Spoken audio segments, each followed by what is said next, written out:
"You are exceeding your authority," Amara said through gritted teeth, her lips stained with blood. Turner rushed forward, gripping his gun tightly, shouting, "Exceed what, damn you? Here, I am the law. I could burn you alive and no one would dare investigate." Snow continued to fall. The fire still burned, and a black woman was tied up in the forest as if she were in the Middle Ages, but the man did not know she was the new police chief who would bring these men in the rotten system to their knees, forcing them to bow their heads. "Which state are you in? Given the above situation, what do you think you would have to do?" The sky had yet to brighten. A thick fog blanketed the town like smoke lingering after a slow-burning fire that had smoldered through the night, casting a chill over faded rooftops, cracked pavement, and the dull glass windows of the Ledgefield County Police Station. The air was dense and heavy, as if suppressing all movement. The clock on the wall of the administrative office ticked past 5:43, its sound a faint, deliberate whisper, like the slow breathing of a room still asleep. In the absolute silence, each tick echoed, amplifying the stillness and the deep, oppressive gloom. Stacks of case files, neatly arranged on the desk, remained untouched since the night before, no hand having reached to open them. No one had arrived early to review the night shift log, and no footsteps echoed through the long hallway. Everything seemed to be waiting, motionless, for something about to happen. And suddenly, from the small room at the end of the hall, its door slightly ajar, a landline phone rang with a dry, jolting sound, like it had been shocked awake. The ring pierced the silence, cold and out of place in the dead stillness. No one answered. It rang 3 more times, each with mechanical regularity, before switching to voicemail. A soft click followed. In the northern woods, a man's voice began, low and hoarse, unfamiliar and fragmented, as if he were walking while speaking. "Near the junction between the hunting grounds and the restricted perimeter, there's a body, fresh. I'm not leaving a name. Police should get there before the snow covers it." A short pause followed, as though the caller was glancing around. Then the voice lowered into a near whisper, uneasy and deliberate. "Don't send anyone familiar with the area. Send someone new." The voicemail was automatically backed up, uploaded into the system, and forwarded to the police chief's emergency inbox. At that same moment, in a small residential unit not far away, Amara Jenkins woke up. Less than 15 minutes after opening her eyes, she was seated at her computer, the pale blue glow reflected off her thin-rimmed glasses, casting warped shadows across her high cheekbones and straight nose. Amara was the first person in Ledgefield County's history to be appointed as police chief without ever having served a single day there. A woman of color from Southern Virginia, she had a spotless military background, federal investigation credentials, and most notably, no political ties to the city council. Her appointment was quiet, with no press conference, no public oath, and by this point she hadn't even met her full team. She replayed the voicemail. A strange report, cold, concise. No signs of a prank, yet not following any of the usual procedures for a legal tip-off. A body, no identity, no victim description, in a no-go zone once closed due to avalanches, and a clear, unmistakable instruction, send someone new. Amara didn't call anyone. She didn't notify the rapid response team. She didn't relay the message to the dispatch center. She stood up, pulled from her desk drawer a black leather notebook worn at the edges, opened it, and scribbled a short line, "Verify Northern Lead. Zone code E17. Depart at 6:15. No signature, no added details. She closed the notebook and left it squarely on the desk. Then she opened the steel locker. Inside was a thick, yellow weather-grade coat, a handgun, and a folding knife tucked into her left boot. She didn't take the department vehicle, which was undergoing GPS installation and badge labeling. Instead, she chose her own black Land Cruiser, still unmarked with only a temporary license plate. She drove off without telling anyone, leaving behind only that one brief note. Snow was falling steadily, dusting the windshield and roof with a thin white layer. She turned on the radio for a few seconds, then shut it off, as if even sound might shatter the silence too soon. She checked the rearview mirror, nothing behind, no headlights, no one is following. Amara drove toward the northern woods, the same area that had appeared in several missing persons files she reviewed before taking the post. 3 disappearances in just 8 months. No confirmed last locations, no one returned. The vehicle crawled over a slope leading to the last gas station before the forest. Though the tank was more than half full, she stopped to top it off. The station was unattended, just a pump under a faded metal canopy. While the machine verified her card, she glanced back, as if hoping something might stop her. No one. She stepped into the small cabin beside the station to collect her receipt. Cold wind slipped through the door frame, carrying the smell of damp snow and old iron. A security camera on the station's roof recorded her entry, a woman of color in a yellow coat, her face calm to the point of coldness, eyes unblinking. That image would later become the last time she was seen on any official surveillance footage before being classified as missing. Leaving the station, Amara drove another 15 minutes. The road into the forest was rough, riddled with potholes, and growing darker as gray clouds sank lower. Her phone signal vanished. No signs of life, no warning signs, and before the sky could fully change color, ahead of her, behind a thick row of pines, 2 figures were already waiting, not to stop a police officer, but to eliminate a person. No one knew that in the storm about to hit, she wasn't the first victim. She was the last one capable of causing damage. The rotting tree stump at the forest's edge appeared like a final period, a closing door. But the light it tried to bury, that was the one thing the decaying system could not burn away.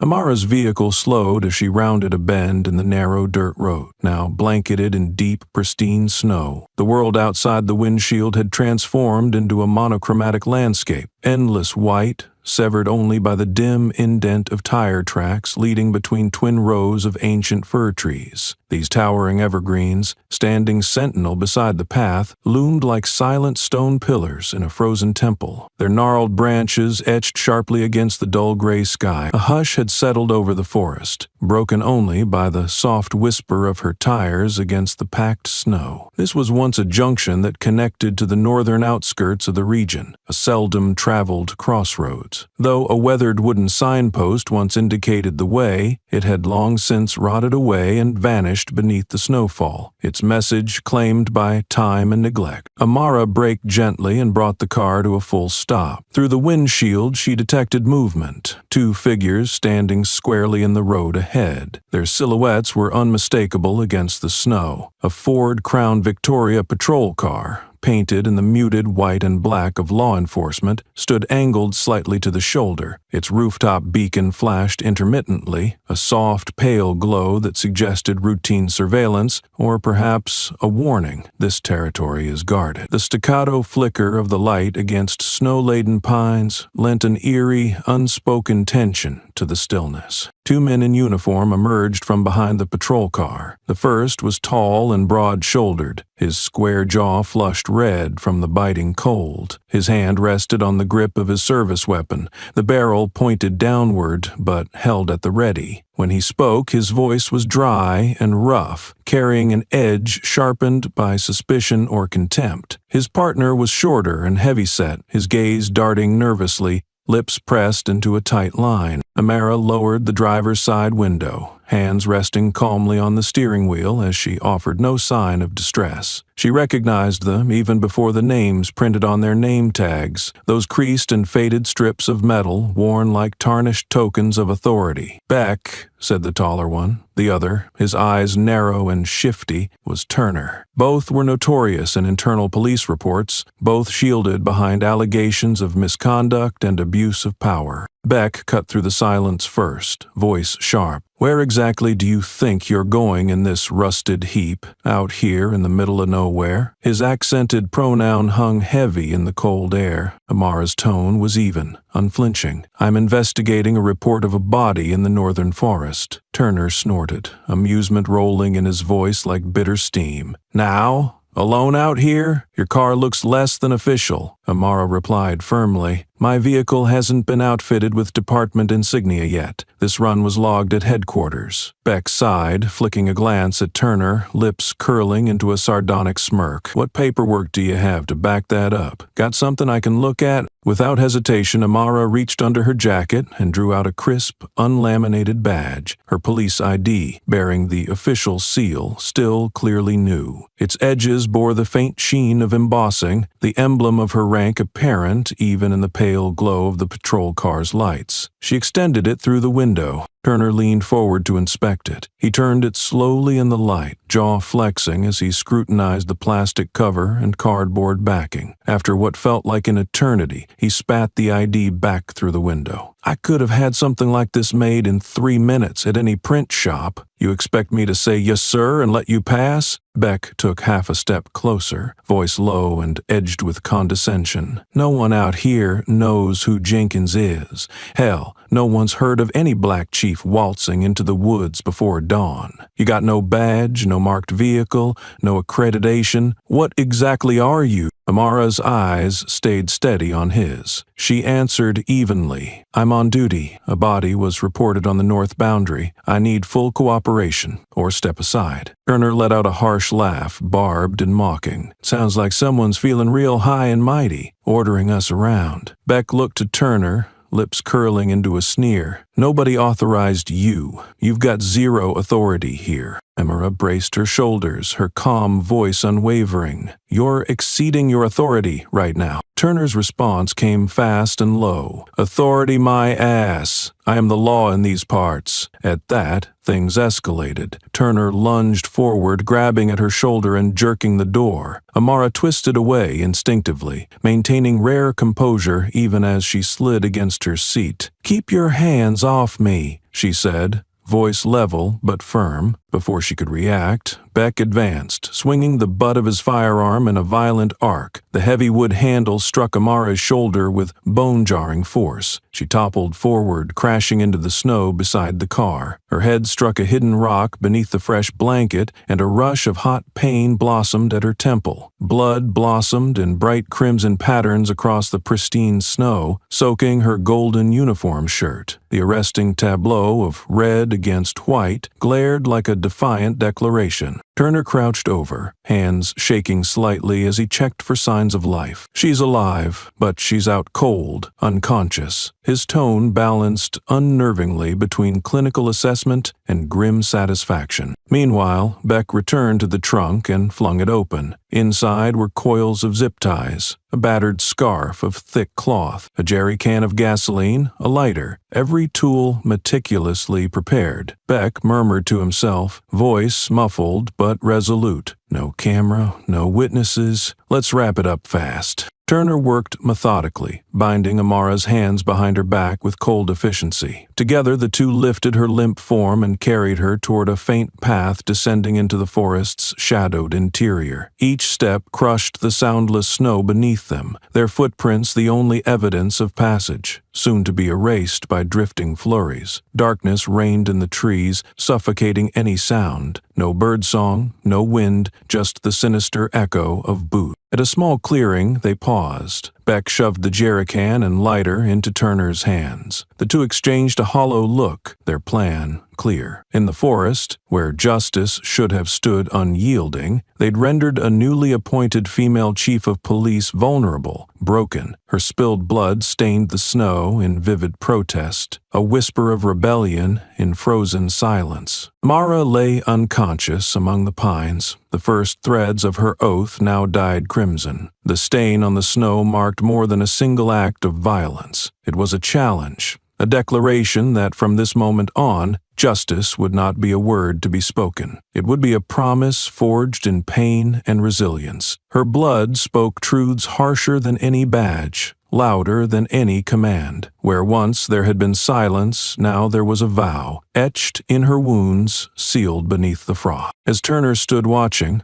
lighter poised, breathing plumed in the cold air, Beck watched over Amara's prone figure, eyes unblinking, as if guarding against any return of her consciousness. The forest leaned in, adding stillness to stillness, and in that silent wilderness, the last echoes of civility fell away. Because where dignity ended, survival began, and where she lay broken, unconscious, abandoned, the law itself would be reborn from the very blood spilled here, etched into the freezing earth as a solemn covenant, to seek justice no matter the cost. In the heart of the frozen forest, where sunlight barely pierced the canopy of snow-laden branches and the air was so thin it stabbed the lungs, a gnarled, half-rotten tree stump jutted from the ground like a relic of some ancient execution ground. Around it, damp firewood had been stacked in a rough circle, its top layer dusted in ice and snow. At the base, 2 off-road gas canisters stood side by side, one uncapped, its fumes curling into the cold. This wasn't random. This wasn't panic. It was planned, exact, ritualistic, the kind of scene put together by men who've killed before, not in rage, but with purpose. Beck and Turner had a way of shaping the world around their violence. This cold, grim arrangement of fuel and fire was how they showed control. This was their ceremony. Amara lay in the snow, body curled unnaturally, half her face pressed into ice, lips split and bloodied. Her wrists were cinched brutally behind her back with industrial zip ties, binding her so tight against the tree her shoulder joints strained to the brink. Her coat was soaked, her breath came in short, strangled bursts. Around her torso, military strangled bursts had been wrapped tight in flat coils, not knotted but pulled with calculated pressure to crush breath and movement. Turner knelt beside her and shoved a filthy rag into her mouth, jamming it past her teeth with mechanical precision. No hesitation, no emotion, just another part of their twisted process. Beck stepped back a few paces, pulled a Zippo from his jacket,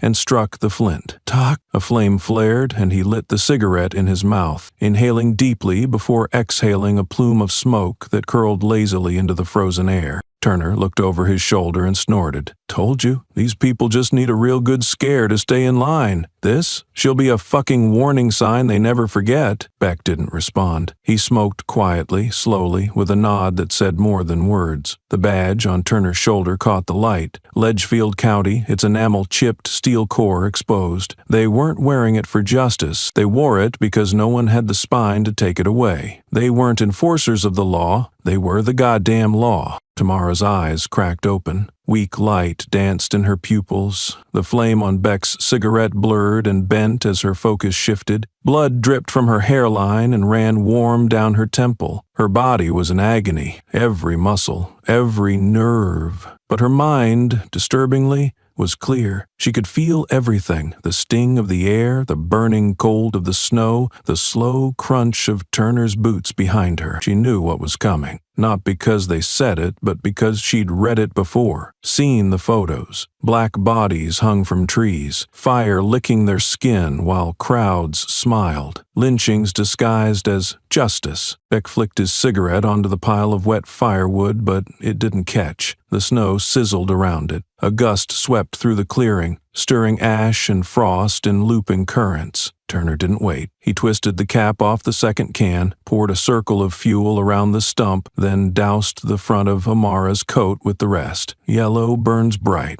real bright, he muttered. More to himself than to anyone else. Beck checked his watch. 3 minutes, then we vanish. Clean exit, no mistakes. Turner nodded, stepping back to scan the clearing. He'd done his homework. No cameras, no trails, no hikers. They'd picked the spot like butchers choosing a cutting block. Amara stirred, barely. Her eyes fluttered again. The stench of gas hit her nostrils like poison. Her lungs contracted. Somewhere inside, she tried to scream, but the rag swallowed it whole. Wind ripped through the trees. Icy flurries twisted above the flames. Beck cursed under his breath, tried the lighter again. Touch, flame, then gone. Goddamn wind, he barked. Turner moved fast, dipped a rag in the fuel-soaked snow, wrapped it around a dry stick, lit it. This time, the fire held. He crouched low and aimed it at the base of the tree. But just before the flame kissed the wood, Beck's head snapped up. "Wait!" Turner paused, annoyed. "What now?" Beck said nothing. He walked to the patrol car, popped the trunk, and pulled out a heavy tarp. Underneath was a full-sized black body bag, sealed tight. He dragged it across the snow, unzipped it halfway. Inside lay a young woman, thin, dark-skinned, curly-haired, who eerily close in appearance to Amara. Turner blinked, then grinned. "Shit, that's damn near perfect. You sure no one's gonna figure this out?" Beck's voice was flat. "Grabbed her from that OD on 6th. She's not in the system. You think I don't plan ahead?" He pulled out a yellow jacket from a plastic bag, identical to Amara's, and slipped it onto the corpse. Turner worked quickly. He dragged Amara off the stump, tossed her into a second tarp, and bound the corpse in her place. They restaged everything: posture, fuel, rag stuffing, and added more cloth to make sure it burned clean. It was meticulous, grotesque, perfect. The real Amara now lay a few dozen feet away, limp and bloodied beside another tree, still breathing, still conscious, just enough to see the flame catch. The first burst of light roared upward, devouring the fake body with a crackle that echoed like gunfire across the clearing. Nobody would doubt the story. The remains would match. The timeline would hold. The silence of the system would stay until it wasn't. The snow melted into blackened puddles. The fire belched out the smell of burning synthetic fibers, seared fabric, and scorched skin. Turner glanced at his watch. 10 minutes tops. "We're good." Beck walked to the edge of the woods, pulled out his phone. "It's done,"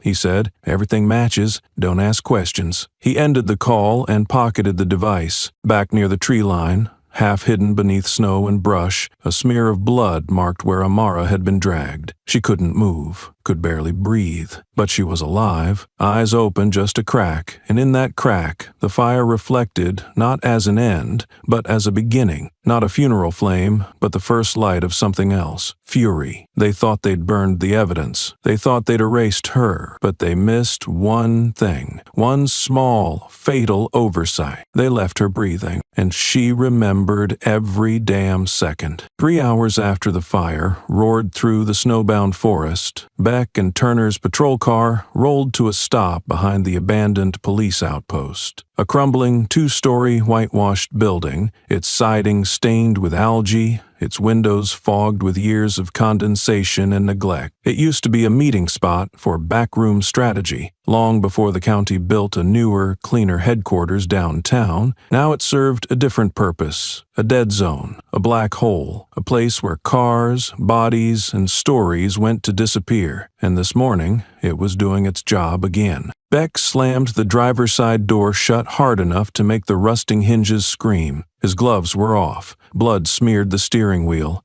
and he wiped it clean with a grimy towel, muttering curses under his breath. Turner was on his knees in the back, scrubbing the trunk floor with soapy water, distractedly watching the outdoor thermometer flicker between -4 and -3. "Temperature's rising," he mumbled. "Won't be long now. Snow's gonna start melting by noon. Tracks'll vanish. Everything back there? Gone with the wind. I told you no one saw a damn thing. The fire burned hot enough to cook clean through. Maybe not the skull, but who the hell can ID that if the teeth are gone? And Amara's prints? Not even in the system." Beck lit another cigarette as he sat on the concrete steps, legs stretched, one knee over the other. His voice was bored. "HR hasn't even released the appointment memo. No press, no intro, no meet the chief handshake tour. She's a ghost. Signed yesterday, burned today. No one in town knows her damn face." Turner nodded, drying his hands on his pants. "Exactly. They pick these PR clowns, dress 'em up for their 'look how diverse we are' photos, then stash 'em somewhere quiet like they don't trust 'em to speak unsupervised. She was never gonna last. A bunch of suits playing quota games. What'd they expect? That someone like her was gonna walk in and tell us how this place runs?" Beck didn't respond. He just dragged on the cigarette, eyes locked on the empty parking lot. Then he spoke quietly, flat. "Don't mention this again to anyone. She didn't exist. She won't be remembered. This never happened." 6 miles away, at the main station downtown, a man in his late 50s walked into the front desk wearing layers of flannel and a face carved by years in the northern woods. He looked uneasy. He told the rookie officer behind the desk he lived on the forest's edge, out by the northern tree line. Said he went out this morning to check his generator, but found his phone with zero signal. No bars, no GPS, nothing. Not even static. Said it was like the whole sky dropped dead. Whole grids fried up there, he said. No way that's natural. It might be a jammer running. Maybe hunters, or something else. The young officer, a probationary lieutenant who barely looked 22, didn't even finish listening. He waved it off with a yawn. Happens all the time. Storm, thick snowpack, transmission lag. The tower's probably buried. Just weather, sir, nothing unusual. The man hesitated, looked like he wanted to argue, but the kid's expression said it wasn't worth the effort. So he nodded, turned, and walked out without filing a report. No one noticed or cared that the location the man had described was the same area where Beck and Turner had built their bonfire. No one cared because no one was ever told to. Meanwhile, deep in the woods, roughly a kilometer southwest of that scorched clearing, a half-collapsed wooden cabin clung to the edge of a clearing, hidden beneath a web of bare trees. Its roof sagged under old snow. The front door hung from a single, rusted hinge. The lock was half-eaten by corrosion. Long abandoned by poachers, it had become nothing, just a blot on the map. But today, inside that darkness, something moved. A trembling, bloodied hand reached from beneath a blanket of dust, gripping the side of a rotting cot. Amara. Her skin was blue with cold. Her lips cracked open in staggered gasps. Her body was a patchwork of minor burns, bruises, and torn ligaments. Her right eye was swollen nearly shut, and her hair smelled like fuel. She dragged herself inch by inch toward the back door, a rusted metal rod clenched in one fist. Her thoughts came and went like flares in the fog. She didn't remember how long she'd been awake, just that the heat from the fire hadn't killed her. It had missed her, barely. The snow and an unexpected gust of wind had deflected the flames, letting her tumble out of the fire's reach, while Beck and Turner were busy staging the corpse. They'd tied her, yes, but not directly in the center of the pyre. She rolled, crawled, passed out, woke up in half-burned snow mixed with her own blood. They were gone by then. No lights, no footsteps. Only soot was scattered across the snow, and wisps of gray smoke were clinging to the branches. She'd spent hours crawling through that hell, moving when she could, stopping when her ribs screamed or the dizziness took over. And sometime near dawn, she'd found the cabin. The back door had been stuck, but she'd forced it. Then she collapsed inside, limbs curled tight like a child waiting out a thunderstorm. Now she was awake, more or less, not whole but alert, and she knew one thing above all else. She had to get out before they came back. The cabin door creaked open. One of the hinges snapped with a metallic shriek. Wind rushed in, flinging snow across the wooden floor. It carried with it the scent of burnt fuel, charred meat, and dried blood. Amara staggered forward, just one step, before collapsing to her knees. Her wrists were still bound by part of the zip tie, wrists swollen and raw, but her eyes were focused, sharp, unbroken. She could see the first sliver of sunlight breaking through the forest's eastern edge. It was far off, but she saw it. No one knew her name. Not here. No one at the precinct knew who had signed the appointment papers that week. Not the interns, not the brass, not the press. Beck and Turner had chosen a victim no one had a reason to look for, but they had made one fatal mistake. They left her alive. Amara knew exactly when justice had changed shape. It wasn't when Beck hit her with the gun. It wasn't when they dragged her body through the snow. It was when they struck the match and lit up the wrong girl. In that moment, justice stopped being a job. It stopped being a badge. It became something colder, sharper, personal. Wind screamed through the trees again like something ancient calling out. The sun crawled higher. Snow glinted like ash, and Amara, bloodied and bruised, kept crawling forward, never falling, never stopping, because she had not been born to run, because this story is broken. The hidden truth has yet to be told, and when it was, it would not be whispered, it would burn.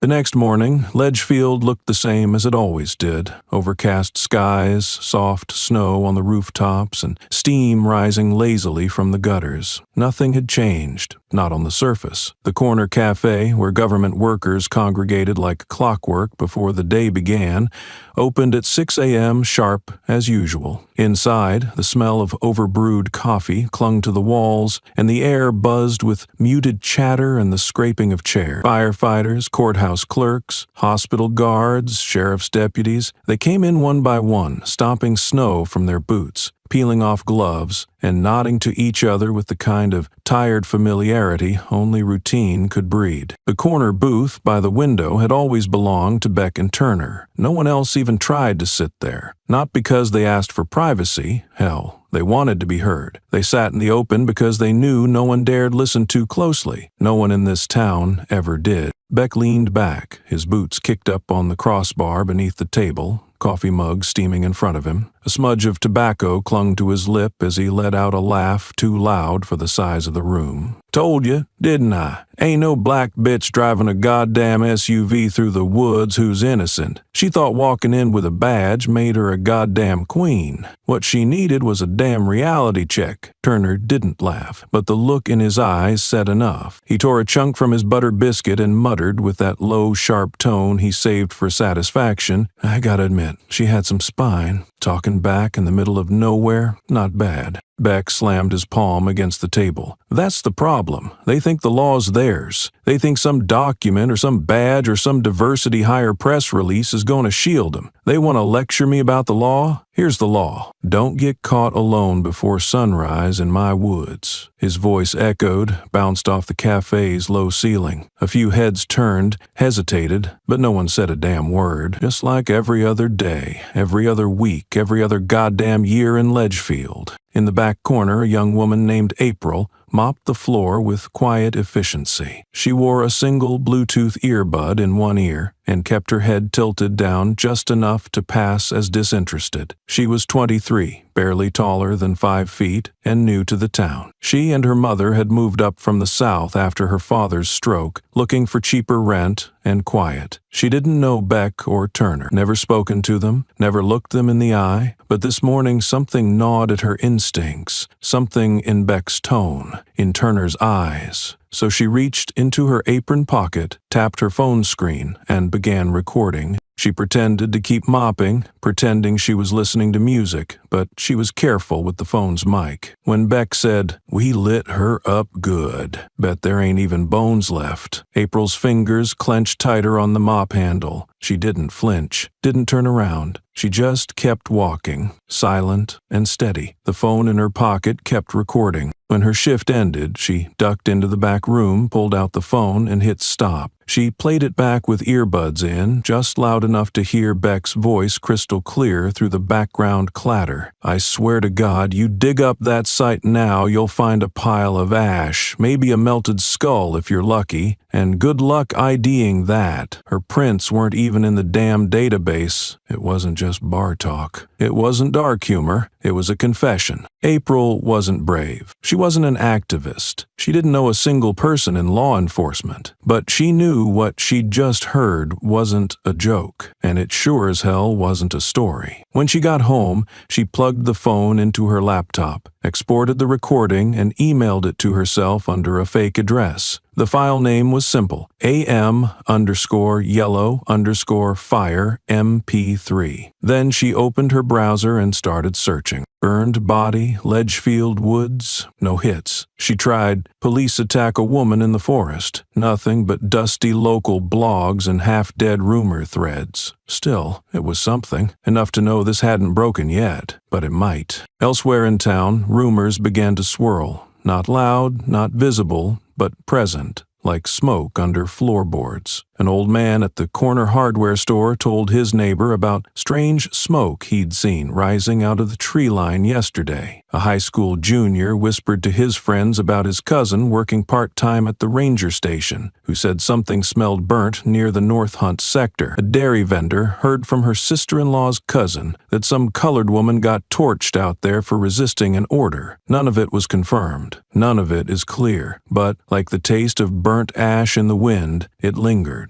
and once that smell was in your nose, you couldn't pretend it wasn't there. Then, around 5:00 p.m. that evening, a photo appeared, posted anonymously on a fringe outdoor forum that cataloged strange wilderness phenomena across the northern states. It hit the net with the caption, "Found this near Black Pine Trail. WTF happened here?" The account was nameless, its profile picture a snow-white deer. The image showed a scorched tree stump in the middle of a melted ring of snow, a perfect black burned scar in the shape of a shallow crater. Lying just off to the side was a half-charred piece of yellow fabric, smoke-stained. A melted plastic tie dangled from a root like some forgotten shackle. No coordinates, no details, but the picture spread like blood in water. In outdoor forums, conservationist circles, and eventually police accountability groups, the comments began to roll in. "Looks like someone was burned alive. That yellow cloth looks like a police-issue winter coat. Jesus, was this in Ledgefield? I remember rumors about a new female sheriff. No one's seen her though, right?" It wasn't enough. Not yet. Not a wave, but it was the first crack, a fracture in the frozen surface of a town proud of its silence and polished stats. A town that whispered instead of warning, that looked the other way and called it order. And it all started with a laugh that was too loud, a sentence said too smugly, a habit too ugly to stay hidden, and this time someone recorded it. When Beck walked out of the cafe near noon, belly full, mood light, he didn't know that April's phone had backed up the recording to cloud storage. He didn't know that a photo of his burn site was traveling from server to server, from Reddit threads in Minnesota to signal drops in New York. He didn't know that the woman he thought had burned into nothing was still walking, still bleeding, still breathing, dragging her battered body through the Western Trail corridor, her wrists torn,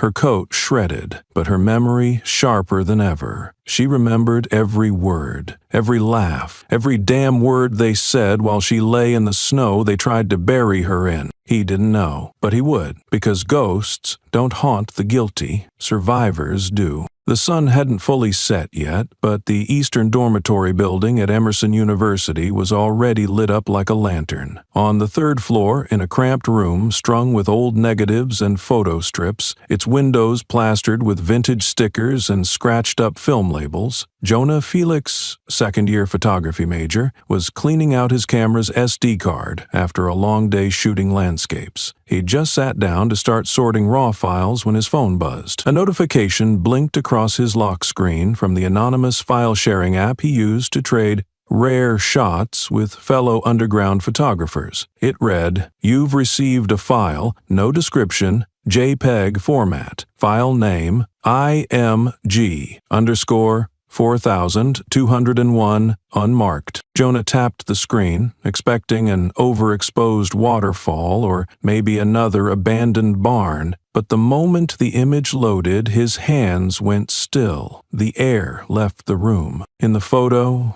a woman tied upright around the waist to a dead tree in the middle of a snow-covered forest. Her face was obscured, partially hidden by shadows, the angle slightly off, but the flames at her feet were unmistakable. Fire licked up through a bed of stacked firewood, igniting in a slow, deliberate arc. And there, right in the center of the frame, brighter than anything else in that icy graveyard, was a mustard-yellow coat. Heavy, weatherproof, fraying at the shoulders, the kind worn by rescue teams or rural cops in northern states. Jonah didn't blink for a full minute. Then he dragged the image to his desktop, threw it up on his main monitor, and opened the metadata viewer. Nothing. No GPS coordinates, no timestamp, no device signature. The digital trail had been scrubbed with surgical precision. But the detail in the shot, it was real. Too real. The light smearing on the flame edge indicated a low-aperture lens. The color bleed on the snow matched real-time fire refraction. The shadow gradients were too chaotic for AI smoothing. Jonah zoomed in pixel by pixel. No fraying, no hard edges, no repeated patterns or telltale glitch seams. If this was fake, it was the best goddamn fake he'd ever seen. Still, he couldn't figure it out. Who the hell would send this to a sophomore photography student with no background in true crime or law enforcement? No clue, but he did what any curious kid would do. He uploaded it. He posted to Reddit under r/strange and unusual pics, with a title as cautious as it was vague, real photo or AI composite. He said nothing else. No opinions, no wild theories, just threw the image into the crowd and waited. 12 minutes later, he had 100 views. 40 minutes in, a commenter from Missouri chimed in. Used to work fire scene analysis. The burn pattern here suggests the wood was soaked in accelerant, but seriously, who the fuck stands that close while burning someone alive? Another fired back, fake, creepy AI prank, too sharp, too designed. People do this for attention now. But then, things shifted. An anonymous user posted just 8 words. I've seen that coat. Ledgefield Ranger Station, 2019. That cracked the dam. The comment blew up. A second user joined in. Hiked Black Pine Trail last winter. That tree's real. It's just off the northern loop. Snow falls hard up there this time of year. No fire spreads unless you drown the wood in fuel. Jonah barely had time to respond before a pop-up hit his screen. Your post is trending on r/unsolved crime leaks. Thousands of upvotes.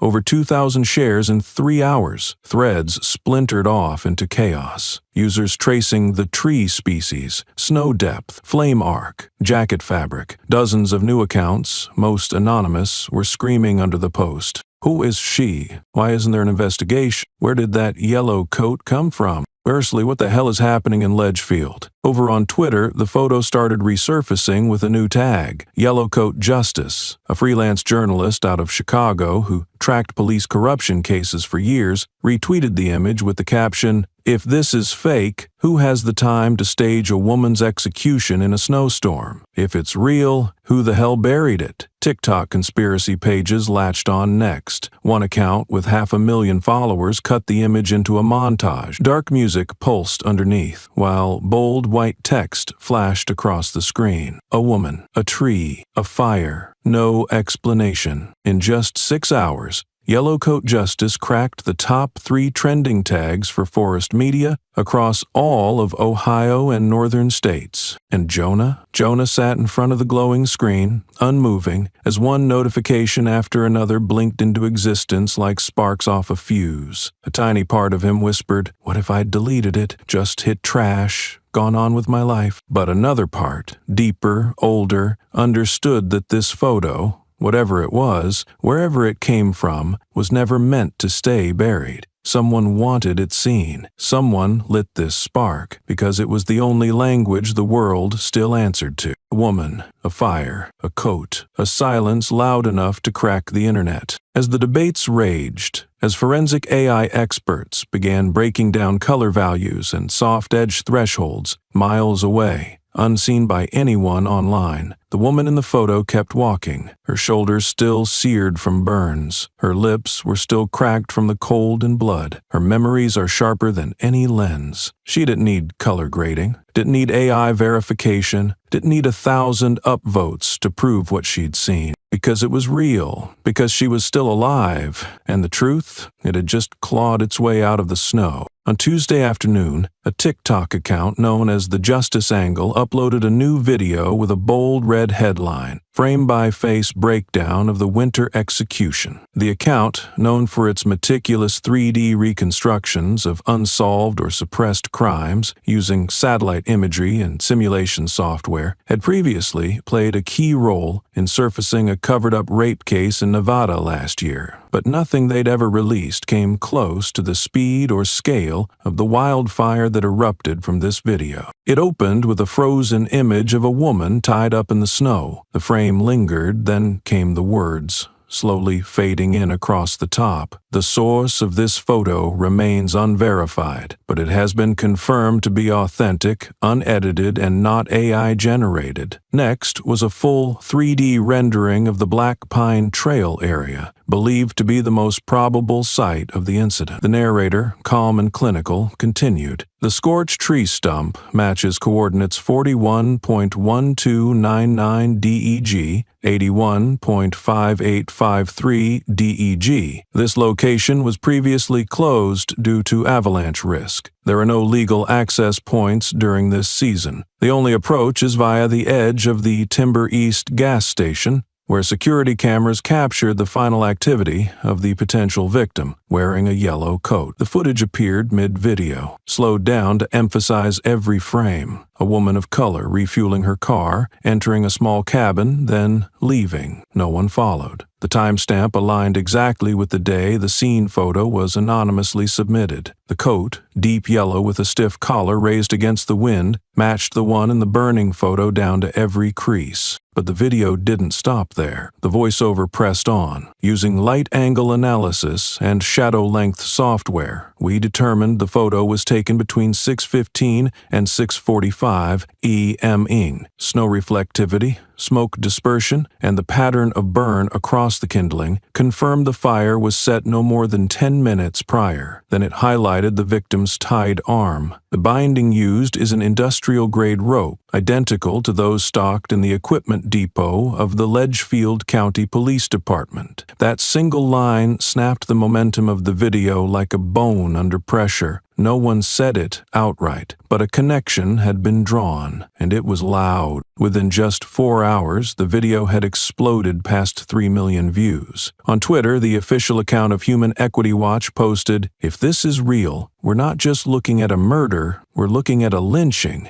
not with ropes and oak trees, but with fire, snow, and a systematized silence." The tweet went viral, racking up over 100,000 shares and spawning thousands of calls for a federal probe. An activist in Minneapolis reposted the clip, captioned, "This wasn't assault. This was an execution. A goddamn statement to anyone who dares step into a system wearing skin they don't approve of." Political commentators began drawing lines in permanent ink. "This isn't a crack in democracy," one wrote. "This is a fracture, deep and deliberate, in counties held hostage by far-right law enforcement with medieval ideologies." A journalist from Southline Independent News wrote, "That photograph isn't just evidence, it's an indictment. And that coat is the identity they tried to erase." That night, an independent news channel called Federal Whistle launched a flash investigation, backtracking to the exact day the photo was leaked. They uncovered something chilling. On the official Ledgefield County website earlier that same morning, a brief notice had been posted. "New sheriff assumes post at 8:00 AM today. Name and records will be updated shortly." But 45 minutes later, the notice vanished. Gone. Not archived, not cached, as if it had never been there. When investigators accessed a Google Cache backup, one faint entry remained, Amara Jen, before it was clipped off. No personnel announcement, no portrait, no badge number. Every trace suggesting she had existed, erased. On the very day her burning image surfaced, the internet erupted. Digital sleuths and admin-savvy users began asking the one question that mattered: who has the authority to delete the appointment record of a county sheriff? A law student commented, "To revoke an official designation, a special emergency council meeting must be held. That can't happen in under an hour. Not legally." A professor at Cornell asked the question now burning on everyone's lips: if she's dead, where's the public statement? If she's not, why the cover-up? On TikTok, the hashtag #YellowCoatJustice surged past 7 million views in under 24 hours. On activist forums and university message boards, the name Amara began to circulate, not as a missing person, but as a symbol of someone who disappeared with surgical precision. A montage of old headlines, blurred screenshots, fragments of the yellow coat, and one flashing caption, "Who was burned?" spread like a virus across social media, layered over a soundtrack that built like a drumline in a war film. No one was asking if it happened anymore. The only question now was why no one in power would admit it. At a small independent newsroom on the southern edge of the state, a team of young reporters from Whistlefile built a timeline across 3 key markers: gas station footage at 6:13 a.m., crime scene photos shared at 7:28 a.m. An appointment announcement scrubbed at 8:12 a.m. 3 points of time, tied by one unbroken sentence. Someone did not want the world to know who she was. In the maelstrom of speculation, reposts, theories, demands, and fury, no one realized that elsewhere, the woman believed dead was very much alive. Amara Jenkins, eyes swollen, wrists still marked from industrial rope, sat in the shadows of an abandoned hunting cabin,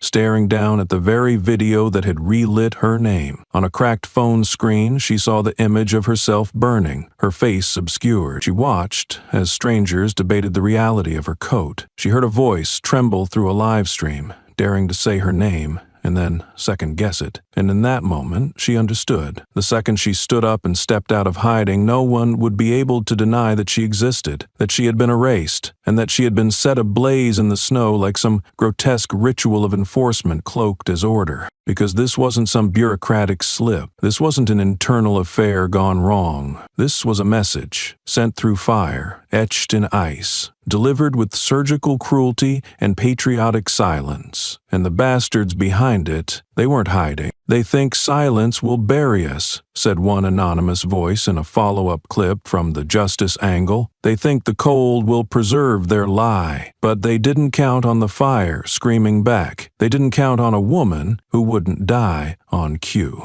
And as the clip closed, the final words flashed on screen like a warning written in gasoline. "She wasn't the first. She won't be the last. But she is the one who remembered." In a small upstairs room of the Ledgefield Weekly Tribune newsroom, the midday light streamed through a dust-coated pane, casting pale, slanted shadows across an old desk, buried under files and tangled phone chargers, like a nest of wires spun by some anxious mechanical spider. The atmosphere inside was oddly still, despite the quiet clacking of keyboard keys and the soft hiss of the coffee machine. In the far left corner, where old printouts and a dried-up copier were usually stacked, an intern sat hunched over a computer screen, eyes narrowing at something that had just landed in the inbox. Her name was Riley, a final-year communications student grinding through an unpaid 3-month internship just to scrape together credit for her senior thesis. She wasn't allowed to touch the news, only tasked with sorting reader mail and filtering out misrouted messages. But that morning, an email quietly marked urgent had upended everything. No subject line, no introduction,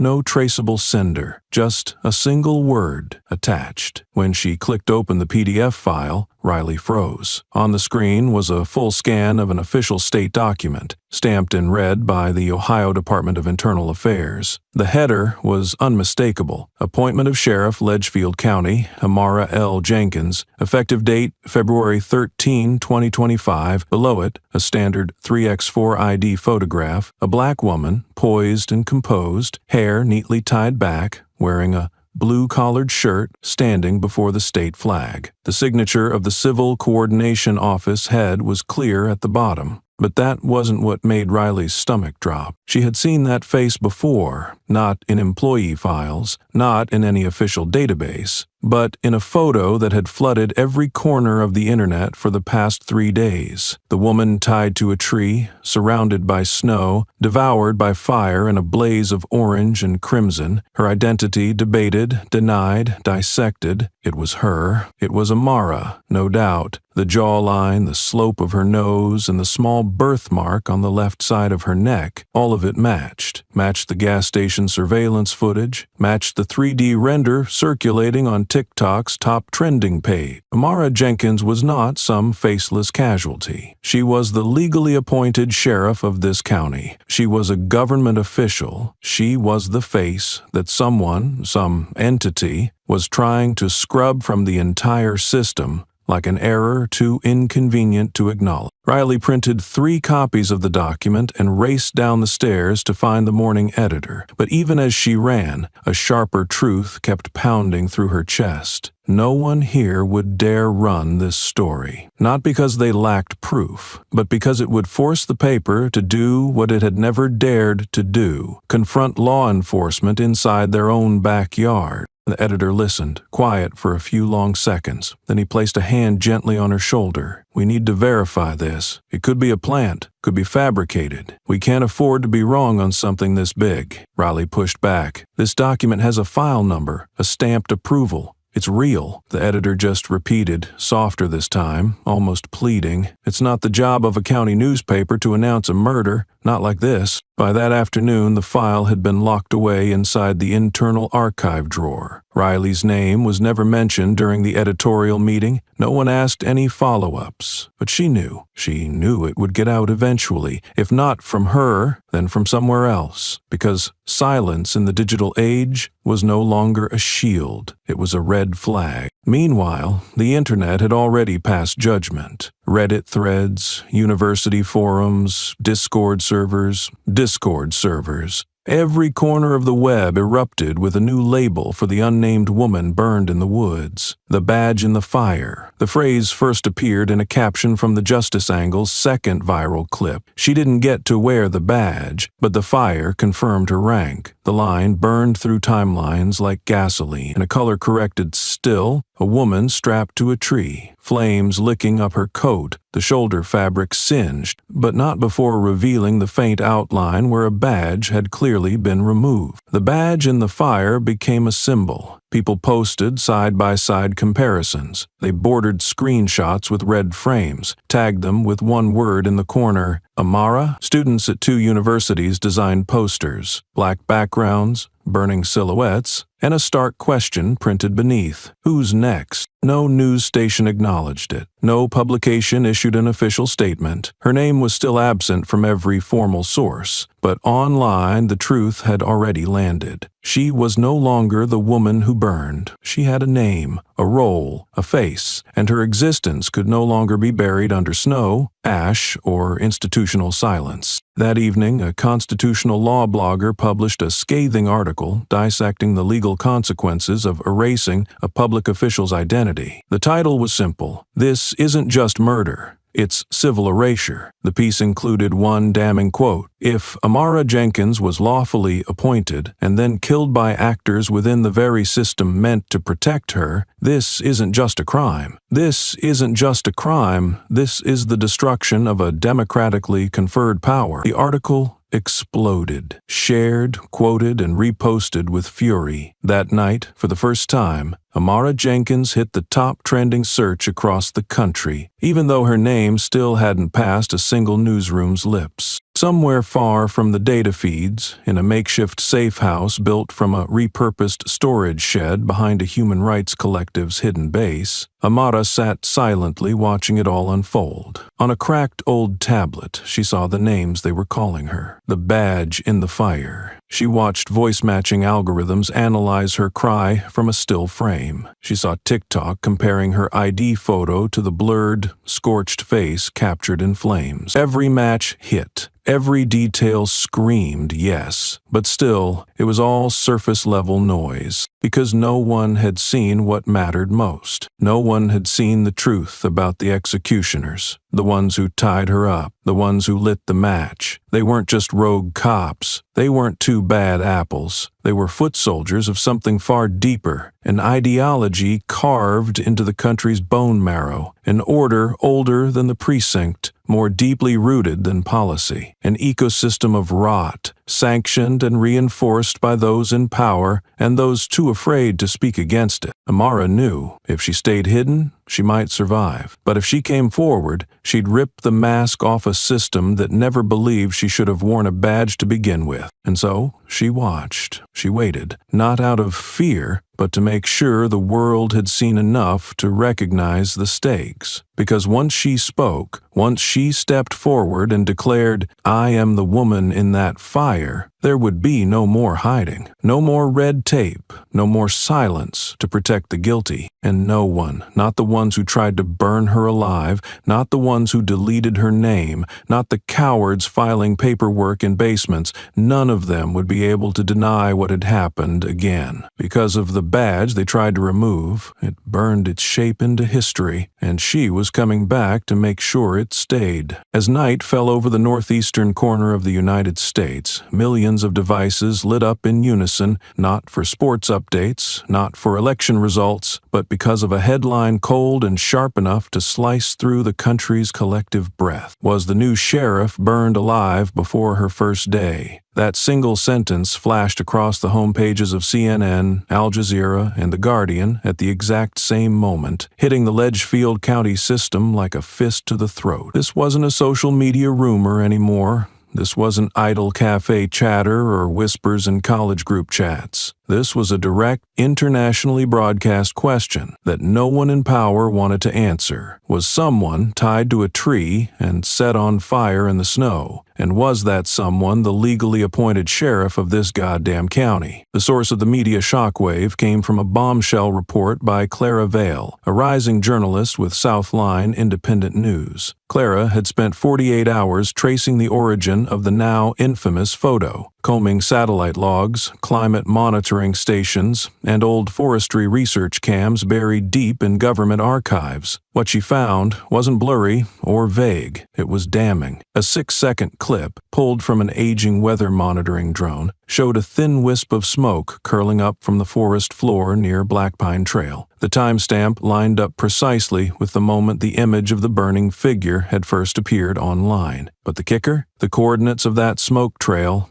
didn't match the officially reported location of the body. It was over 500 meters off, and zoomed in, she spotted it. Snow, disturbed in a dragged path, a winding groove where something heavy had been hauled across the ground between the trees. In her article, Clara wrote with surgical precision, if the person burned was moved after death, why move them? And if they were still alive when dragged, who the hell was dragging them and why? Her question wasn't rhetorical, it was an accusation. This wasn't a random crime scene, it was staged. Something had been manipulated. The victim in the photograph might not have been who the world assumed, which left one terrifying possibility hanging in the air like smoke. Someone survived. Within minutes of publication, the internet caught fire again. A post appeared on a police accountability forum from an anonymous user. It read, "I won't share my name, but I was in the area that morning. I saw someone being pulled across the snow, away from the fire. The person dragging her wore a hoodie. Couldn't see the face, but it wasn't a cop. And she was alive, I swear. I heard her breathing. I heard her move." The post was flagged, removed for unverified claims, but not before it was copied, archived, and reposted across every corner of the internet. The phrase, "she's not dead," began appearing under every story about Amara Jenkins. People weren't just speculating anymore, they were declaring.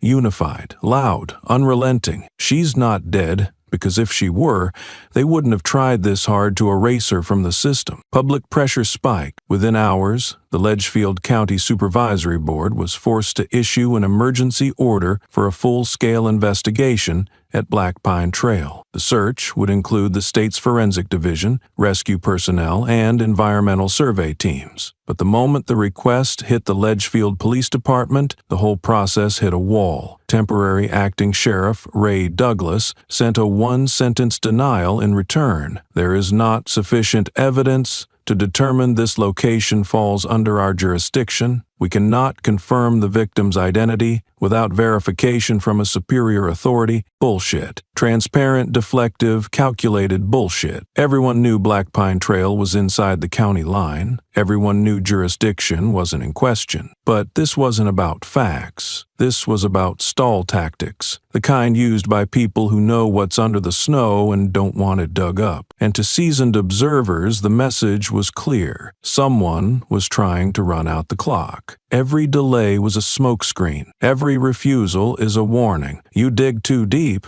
and we make you disappear too. Meanwhile, on national news circuits, the story didn't cool, it detonated. A civil rights attorney appeared on primetime TV and said it flat out. If a sworn public officer was killed before taking office and the system pretends she didn't exist, that's not just murder, that's the erasure of elected power. And that's a political execution in a democratic state. The Guardian's follow-up feature, traced the country's lynching history, and stated that, in all of modern U.S. records, not once had a sheriff been killed before their first official appearance. If this case were real, and mounting evidence said it was, it would be the first. A grotesque, unprecedented benchmark. Proof that when law turns predatory, even the laws chosen cannot escape the flames. Back in the musty offices of the Ledgefield Weekly Tribune, the printout of Amara Jenkins' appointment file still sat locked in a filing cabinet no one dared open. Riley, the intern who had first received and verified the document, sat frozen at her desk, gripping the second copy in her hand as headline after headline rolled across her screen. She knew the truth was too big to contain now. The media had breached the perimeter, but she also knew that the person who leaked the first spark would take the first bullet when the system pushed back. And miles away, in a secured room in a town to the south, Amara Jenkins was still alive. Wrapped in gauze, breathing through clenched teeth, one eye darkened with bruising, she stared at an old phone screen where the CNN headline flickered. Was the new sheriff burned alive before her first day? She didn't smile, didn't cry. She just inhaled, slow, steady, and let the pressure settle in her ribs. Her hand gripped a white cloth still marked with her blood. On the table beside her sat the gold and blue badge she'd never worn, on her chest, but which now burned into the collective memory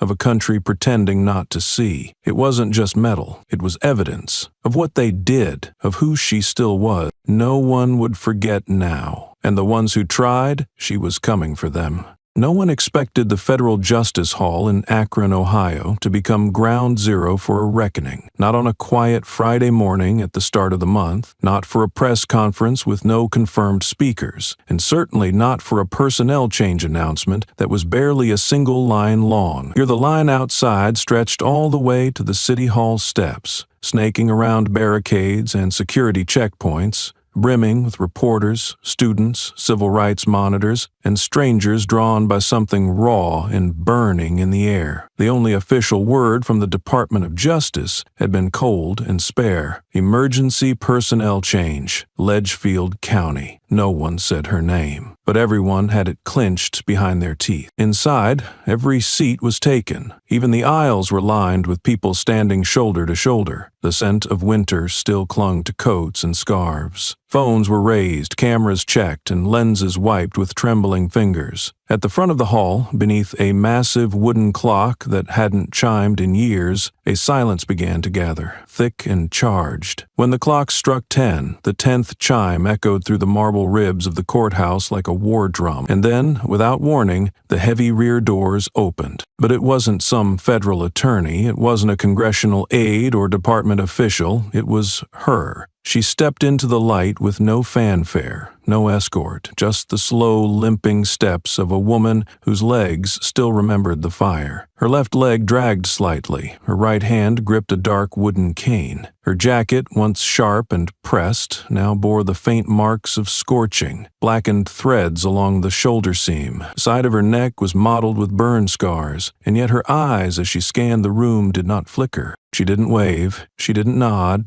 she didn't smile. She walked like thunder moves, slow, inevitable, and with the weight of a storm behind it. Each clack of her cane against the polished floor struck like a judge's gavel. The room did not breathe. No one dared, because every single person there had seen her, in a photo, in a frame, in a damn flame. But no one had truly expected her to walk out of it. Amara Jenkins. She reached the podium and paused. Her cane leaned gently against the oak. From her pocket, she drew a small object, metal, familiar. She didn't speak as she placed it in the center of the podium, but everyone saw it, a 6-pointed silver badge, black trim, engraved with the words, Sheriff Ledgefield County. She didn't hold it up. She didn't let it shine. She laid it down like a challenge. Then she looked up. Her voice, when it came, was soft enough that the microphones had to work to catch it, but somehow everyone in the room heard every word like it was cut in stone. I never resigned. A ripple went through the audience. I never died. And then I was hidden. The silence cracked wide open. A gasp, a shout. Phones rose higher. Someone whispered her name. Then a young reporter from a college paper stood and hit "Go Live" on a shaky live stream, his hand trembling so badly the frame wobbled. But her face, stone calm, ice blood still, remained steady in the screen.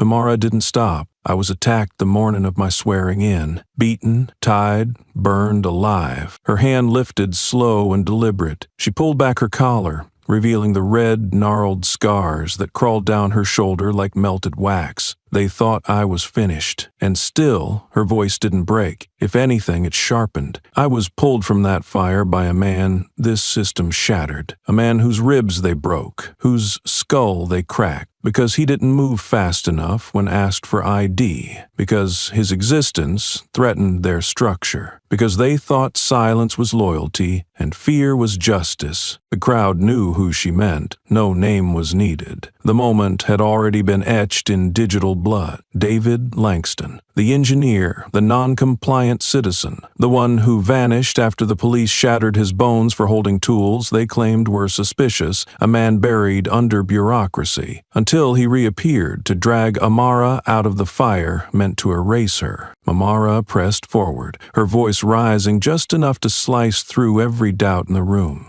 I'm not here to settle scores. I'm here to reclaim the name they deleted from your systems.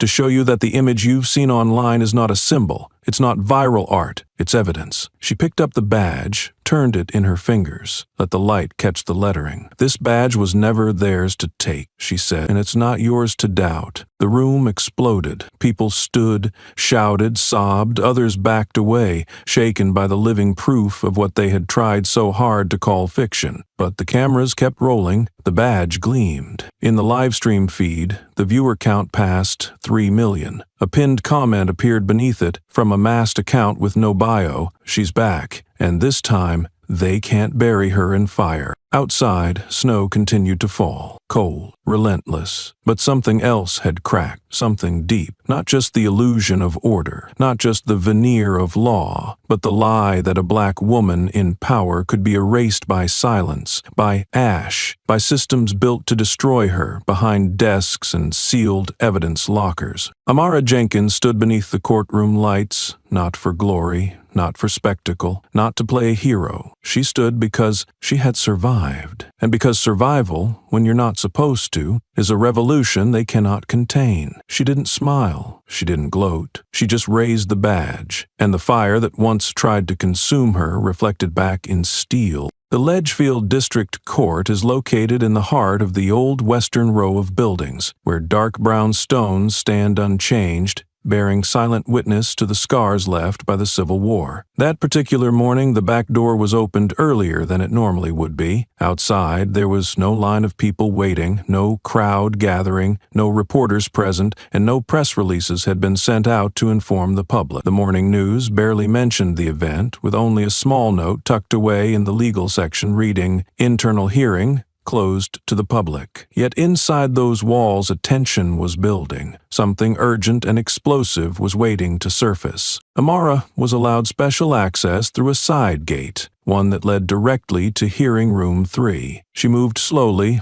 wearing flat shoes. The burn mark on her neck had not yet fully healed, and the skin on her right hand was still dotted with red spots, though it was dry now. Accompanying her was a special representative from the Department of Justice, a man whose hair was salt and pepper gray and who wore rimless glasses. From the moment they met until they entered the room, he spoke only 3 sentences. "You do not have to answer if you do not want to. You have the right to remain silent, but I am here to listen." Amara did not utter a single word. She took her seat in the witness chair, placed both hands firmly on her thighs, and fixed her gaze steadily on the empty chair across the room, the very chair where the 2 men who once tried to kill her would soon have to sit. Beck and Turner entered the room about 10 minutes later. Their faces were as cold and expressionless as ice. Their white shirts were impeccably pressed under their business suits, not a single wrinkle to be seen. Their lawyer, a tall man speaking with a slow southern drawl, immediately asked the court for a postponement, claiming that his clients had not yet been fully advised. The judge gave him a brief 1-second glance before firmly stating, "Request denied. This is not a criminal trial but an emergency hearing conducted under federal supervision. We will proceed." Turner exchanged a quick glance with Beck, and both men took their seats in the defendant's chairs. They sat upright and silent, as if steeling themselves for what was to come. Amara remained in her original posture, her eyes fixed and unwavering. When the Department of Justice representative stood up, he opened a thin file, removed a USB drive, and plugged it into the projector screen positioned in the middle of the room. The screen lit up with a waveform, a long, drawn-out sound wave, and then voices filled the room. "I swear, it burned like dry wood. You see that? Stubborn bastards only learn when the smell of burning hair reaches their brain." Laughter erupted from the recording. Another voice, later identified as Turner's, chimed in. "But that yellow jacket was the real joke, like a warning light blinking in the snow. Who does she think she is, wandering the forest alone like that?" The audio was crystal clear, free from any background noise or interference. It was an anonymous recording sent by cleaning staff from a cafe directly to the Department of Justice. Beck's laughter was long and unrestrained, his tone revealing a sense of triumph and cruelty. Inside the hearing room, Beck bowed his head, unable to meet the eyes of those present. Turner tried to maintain his composure but kept glancing nervously around, as if searching for a way out that simply did not exist. The representative from the Department of Justice did not say another word. Instead, he turned toward the panel and spoke with a steady, clear voice. "We are dealing with an attempted murder. It was deliberate, it was protected by a uniform, it was carried out by someone who believed with certainty that they would never be caught." He paused, allowing the weight of his words to sink in for exactly one beat. "This is not an isolated incident. It is part of a system that has been nurtured by silence, cover-ups, and the stripping away of human dignity." Amara remained silent throughout. She had no need to speak. Her silence was the most powerful accusation in the room. For a brief moment, an unusual stillness fell over the entire courtroom. The stenographer stopped typing. The court clerk looked up in surprise. The judge leaned forward, placing both hands firmly on the table. Beck kept his gaze lowered to the floor. Turner clenched his fists tightly, and Amara, sitting straight and composed, remained the only person whose posture did not waver from beginning to end. When the hearing was briefly suspended to allow the case file to be transferred to the Federal Investigative Panel, no one in the room moved from their seats. A voice whispered quietly, "If this is what an internal hearing looks like, I can hardly imagine what the public trial will be like." Another voice responded even more softly, "Don't imagine it. Remember this moment, because this is when justice truly begins." The white tent sat in the dead center of the clearing. A temporary command hub dropped onto scorched earth that had once marked the forgotten buffer zone between Ledgefield and South Mercy counties. Now, it was the nerve center of a full-scale federal investigation, ordered directly from Washington. Inside, under buzzing fluorescent lights and the thin flaps of canvas walls that barely held back the cold, a long table stretched from one end of the space to the other. Laid across its white paper cover were dozens of evidence packets, high-resolution photographs of the burn site, soil samples, fragments of melted cable ties, dark streaks of chemical accelerant marked and cataloged with methodical precision. Every item was numbered, logged, and arranged into brutal little rows. The air reeked of smoke, bleach, charred pine, and gasoline. It clung to the investigators' clothes and skin, burned into the sinuses of everyone who had worked non-stop for the last 36 hours. At the head of the room, a Department of Justice forensic analyst stood before a scorched zone schematic, pen in hand, voice tight. The accelerant used isn't commercial grade. This is military adjacent, petrochemical based. No civilian applications, no public access. The shit is government issued. That statement, it didn't just land, it detonated. Not officially, not loudly, but in every stare that flicked sideways around the room, every investigator who suddenly found their own agency's records in need of recheck. Amara stood behind a windscreen partition, her arms folded, a sling wrapping her right shoulder, gauze still tight across her neck. She didn't speak. She didn't interrupt. She didn't need to. Her presence alone was an indictment. Her name sat on every form, her face on every case brief, but no one dared address her directly. Not yet. She was no longer just a witness, and never quite the victim the system knew how to process. She was living evidence, the walking, breathing refutation of years of official silence. She stood as proof that the rot wasn't just a few bad apples. It was a foundation, laid and watered in shadow.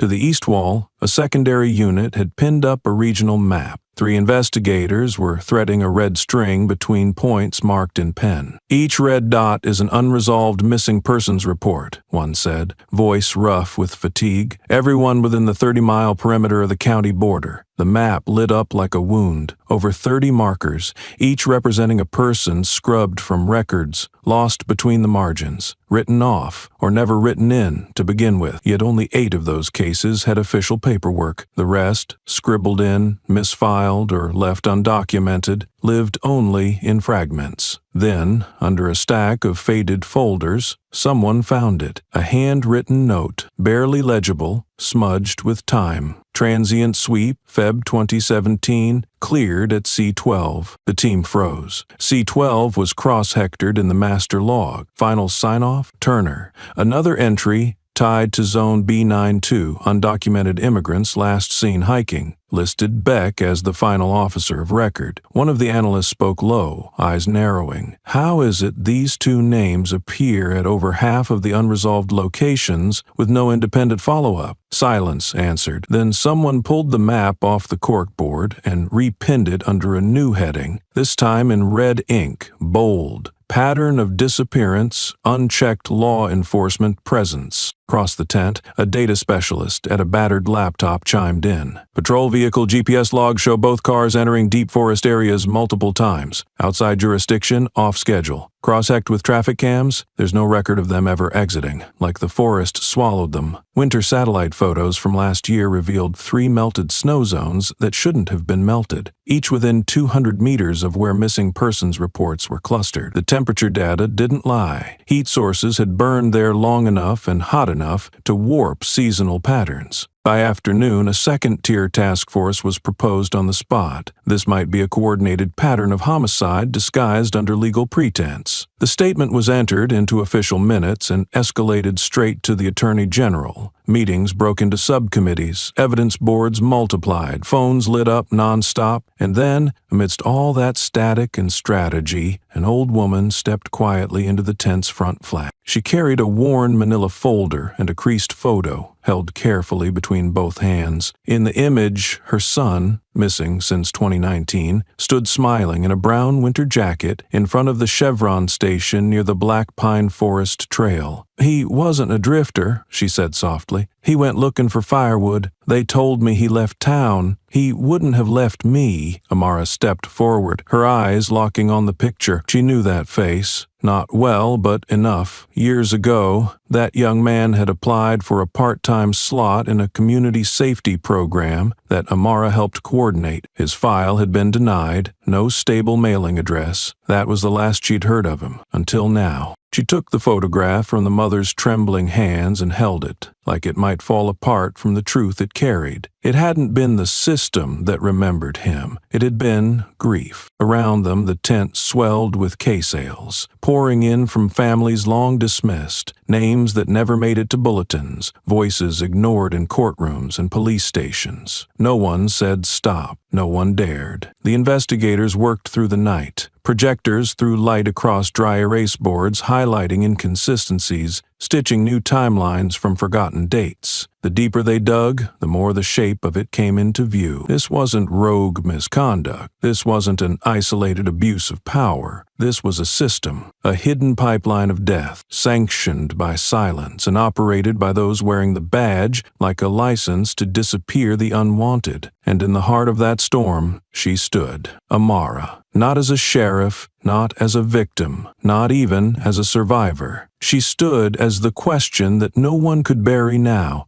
Who gave the order? Who looked away? Who will finally be held to account for the red pins bleeding across the map of a country that still dares to call itself a nation of laws? She said nothing, but in the stillness of the command tent, her silence screamed louder than any indictment. That afternoon, as the rain quietly fell on the tin roof of the Ledgefield Sentinel newsroom, a soft rhythm, like distant footsteps in a long corridor, a man stepped inside. He wore an old, rain-dampened shirt that clung slightly to his frame, his temples streaked with gray, and his gait marked by a noticeable limp, less from injury, more from years carried heavily. He pushed open the creaking wooden door with deliberate slowness, as if uncertain whether the place still had room for the truth he brought with him. No one turned at first. He was just another figure blurred by the curtain of rain and shadow. But when he stepped fully into the room, the silence took notice. No one expected him to bring with him a shock greater than any headline ever printed in the paper's long, storm-streaked history. His name was Ernest Dunham. To most of the young reporters it meant little, but among the older staff, heads slowly turned. They remembered. Journalists had known his name 15 years earlier, when he briefly served as a substitute judge in the inter-county civil court system. He had presided over sensitive cases with a quiet precision, then vanished from the public eye. Officially, he retired early, his statement at the time cryptic, citing a loss of faith in justice. That phrase had lingered like smoke in closed rooms. Now he had returned, a ghost of the system once trusted, clutching a thick file wrapped in aged brown cloth, its corners worn down and its spine cracked from time and resistance. It looked heavy, not just in mass, but with meaning, a record of what had been hidden or erased. He placed the file carefully on the wooden conference table, his hands trembling only slightly, then opened it to the first page. The paper had yellowed, the ink faded, but the title remained readable. Case B42-492, The State vs. Beck, May 2013. He looked across the table, locking eyes with the young editor, just out of college, brave but green. Ernest's voice, when it came, was low, steady, and stripped of pretense. I once signed off on an acquittal for him, he said, but I never wrote what is in that document, and this is not my signature. The air shifted. The newsroom, normally filled with the clatter of keys and half-loud phone calls, fell completely silent, as if the rain had absorbed the noise. The sentence struck like a stone through glass. A female reporter, seasoned and skeptical, stepped closer and removed her glasses, her eyes narrowing. Do you have proof? Ernest nodded once, then turned the page. Beneath it was a handwritten manuscript, the original file. It was unmistakably his, annotated in the margins, with cross-hectored timelines, red-inked objections, and phrases he used in court, things no one else would have known to fake. Every note contradicted what had been officially published. And that wasn't all. He pulled out 6 more files, each thick, each marked with the same pattern. Lawsuits quietly dismissed, evidence quietly misfiled, decisions rubber-stamped under the guise of legality. The signatures on all 6 looked uniform. Too uniform. Someone had tried too hard to imitate his hand, and failed in the same places every time. An intern, sharp-eyed and fast with tech, took photographs of the samples and uploaded them to a free verification tool. The results came back within minutes. Inconsistencies, clear ones, the final strokes, the pressure points, details no forger thinks to check unless they study handwriting like a language. I have been silent too long, Ernest said, not looking at anyone now, because I believed that if I was not directly responsible, I had the right to stand aside. But this time, she almost died, and I have seen my handwriting abused like a killing stamp. That line echoed. No one asked who she was. They all knew. The story lit a fuse. That night, independent journalists, some local, some freelancers, some with long-standing vendettas against the system, gathered and digitized the evidence. They began comparing every case file involving Beck and Turner, two officers long rumored to be untouchable. What they found went beyond Ernest. Two deceased judges' signatures had been copied onto documents dated after their deaths. One judge, currently hospitalized, had apparently signed off on a case while in a coma. 14 documents showed signs of tampering, copied phrases, mismatched ink, aging, and even file metadata that proved changes weeks or months after the official closing date. One of the newsroom veterans typed a report, no hesitation. He sent it directly to the Federal Oversight Office. The subject line read, "Urgent, systemic forgery in Ledgefield Court. Evidence attached." The reply came in under 3 hours. Short, official, but seismic in consequence. The Ledgefield civil court and jury system would be fully reinvestigated from the ground up. All previous cases would be temporarily suspended. All court records would be digitized and reviewed by 3 separate independent teams. Ernest didn't leave. He stayed at the Sentinel office, eating takeout with the interns, going case by case through old files he once dismissed as too small to matter. Every time he saw a forgery, every time a victim's plea had been buried under bureaucratic deceit, his hand would clench, not in anger but in something closer to grief. Still, he didn't cry. Instead, he opened a weathered notebook and added a line. "I cannot restore the justice that has been burned away, but I can keep the flame alive for what is coming." His return, quiet, unannounced, set off a storm louder than the rain ever could. Social media flooded with posts and hashtags. Ledgefield leaks, Forgerygate, justice reopened. But beneath the outrage, something deeper was stirring. Ernest's actions reframed the narrative. This was no longer about a single officer, or even a pair of corrupt cops. This was about an entire legal structure that had made room for evil, paper by paper, stamp by stamp, signature, and somewhere across town, Amara, who had once almost died because of this system, read the headline in the dim light of her kitchen. She didn't post anything. She didn't comment or share. She simply picked up her own notebook and wrote one line to send back to Ernest. "Justice is not born from courage. It is born the moment an ordinary person stands up and refuses to deny what they have seen." That afternoon, as the quiet rain fell on the tin roof of the Ledgefield Sentinel newsroom, a man in a worn shirt, gray at the temples and with a slight limp, pushed open the creaky wooden door. No one expected he would bring a shock greater than any headline the paper had ever printed. His name was Ernest Dunham. Journalists had known his name 15 years earlier when he served as an alternate judge on the Inter-County Civil Court, but he disappeared from the system after a controversial trial and took early retirement, citing a loss of faith in justice. Now he had returned, carrying a thick file wrapped in brown cloth, its spine broken from time and its weight a result of being buried too many times. No one said a word as he laid the file on the wooden table and opened to the first page, where a faded typewritten title read, "Case Number B 14492, The State versus Beck, May 2013. His eyes locked on the young editor across from him, his voice low but steady. "I once signed off on his acquittal, but I never wrote what's in that document, and that is not my signature." The words passed through the room like a cold draft across rows of keyboards. A female reporter removed her glasses, stepped closer, and asked softly, "Do you have proof?" Ernest nodded and flipped to the second page. There it was, the missing original. A handwritten file with his personal annotations, complete with timestamps and a dissenting opinion, all of it stripped from the official version that had been published. Alongside it were 6 other case files, each one tied to lawsuits once referred back to the county but later dismissed or acquitted for lack of criminal evidence. The strange thing was that the signatures in all 6 files were identical, but none matched Ernest's actual handwriting. An intern quickly snapped photos and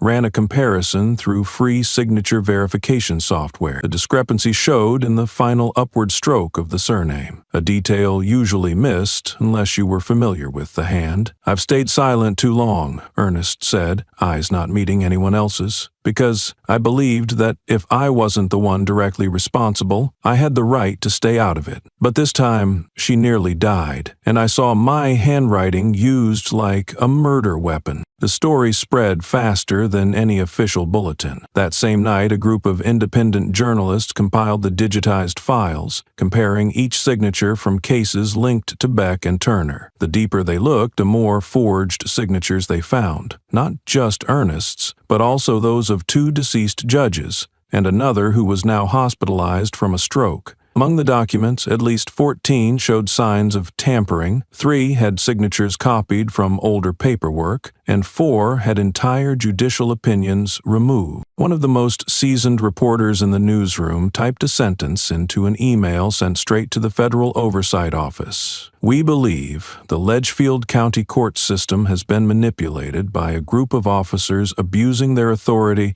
and forging legal documents to evade criminal accountability for over a decade." In less than 3 hours, a response came back with a decision. The Litchfield Civil Court and jury system would undergo a full reinvestigation. All previously tried cases under its jurisdiction would be temporarily suspended, and all files would be digitized and audited by 3 independent agencies. Meanwhile, Ernest did not go home. He stayed behind, joining the team, reviewing documents, reopening files he had once thought were too small to make a difference. Each time he spotted a forged stroke, his hand tensed as if reading an indictment against himself. But he didn't cry. He simply added another line to an old notebook. "I cannot return justice already burned, but I can keep the fire alive for what comes next." The story of a retired judge stepping back into the chaos as a living witness to a broken justice system flooded social media with hashtags about delayed justice. But more importantly, what he did revealed a new dimension to the entire affair. This was no longer an isolated act by 2 police officers,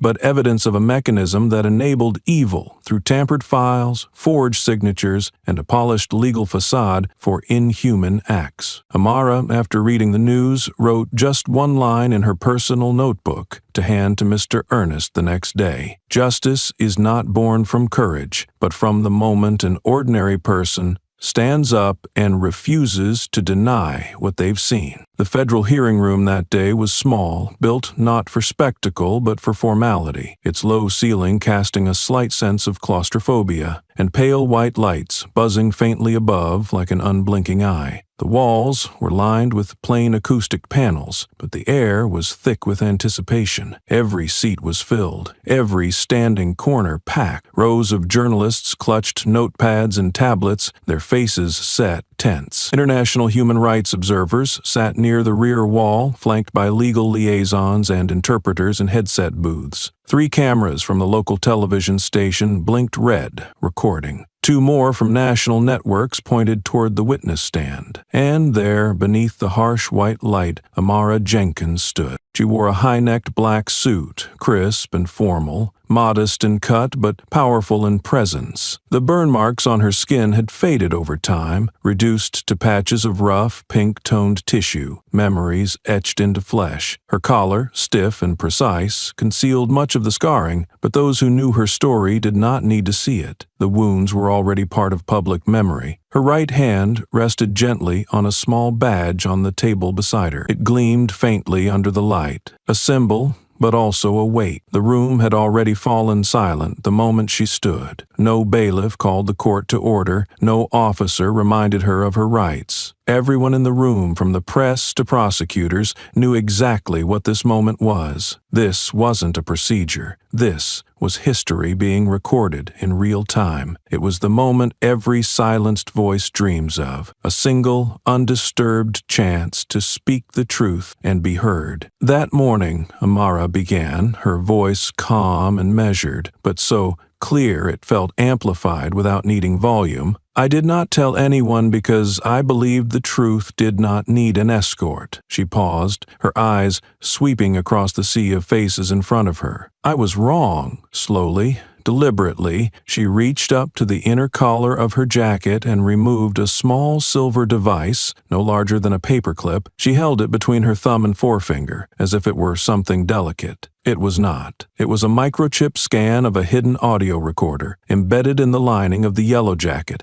the very jacket from the photograph seen around the world, the one burned and torn in the woods, the one that refused to disappear. This is what the fire could not destroy, she said. Then, quietly, it recorded the entire morning. The court technician stepped forward without being asked, took the device with gloved hands, and connected it to the transmission system. The courtroom screen flickered once, then again. Then it came to life. The first sounds were nature, cold wind slashing through brittle trees, the sharp crunch of boots on icy ground. Then came a voice, low, male, heavy with contempt. "You think being black and driving an SUV is enough to be police chief?" Gasps slipped through the audience. The voice was unmistakable. It was Beck. Then another voice followed, sharper, crueler. "Turner," he laughed, short and jagged. "I told you these bastards only learn the right way when the smell of burning flesh hits their nose." There was the sound of a slap, a soft cry, Amara groaning. Then chaos, branches snapping,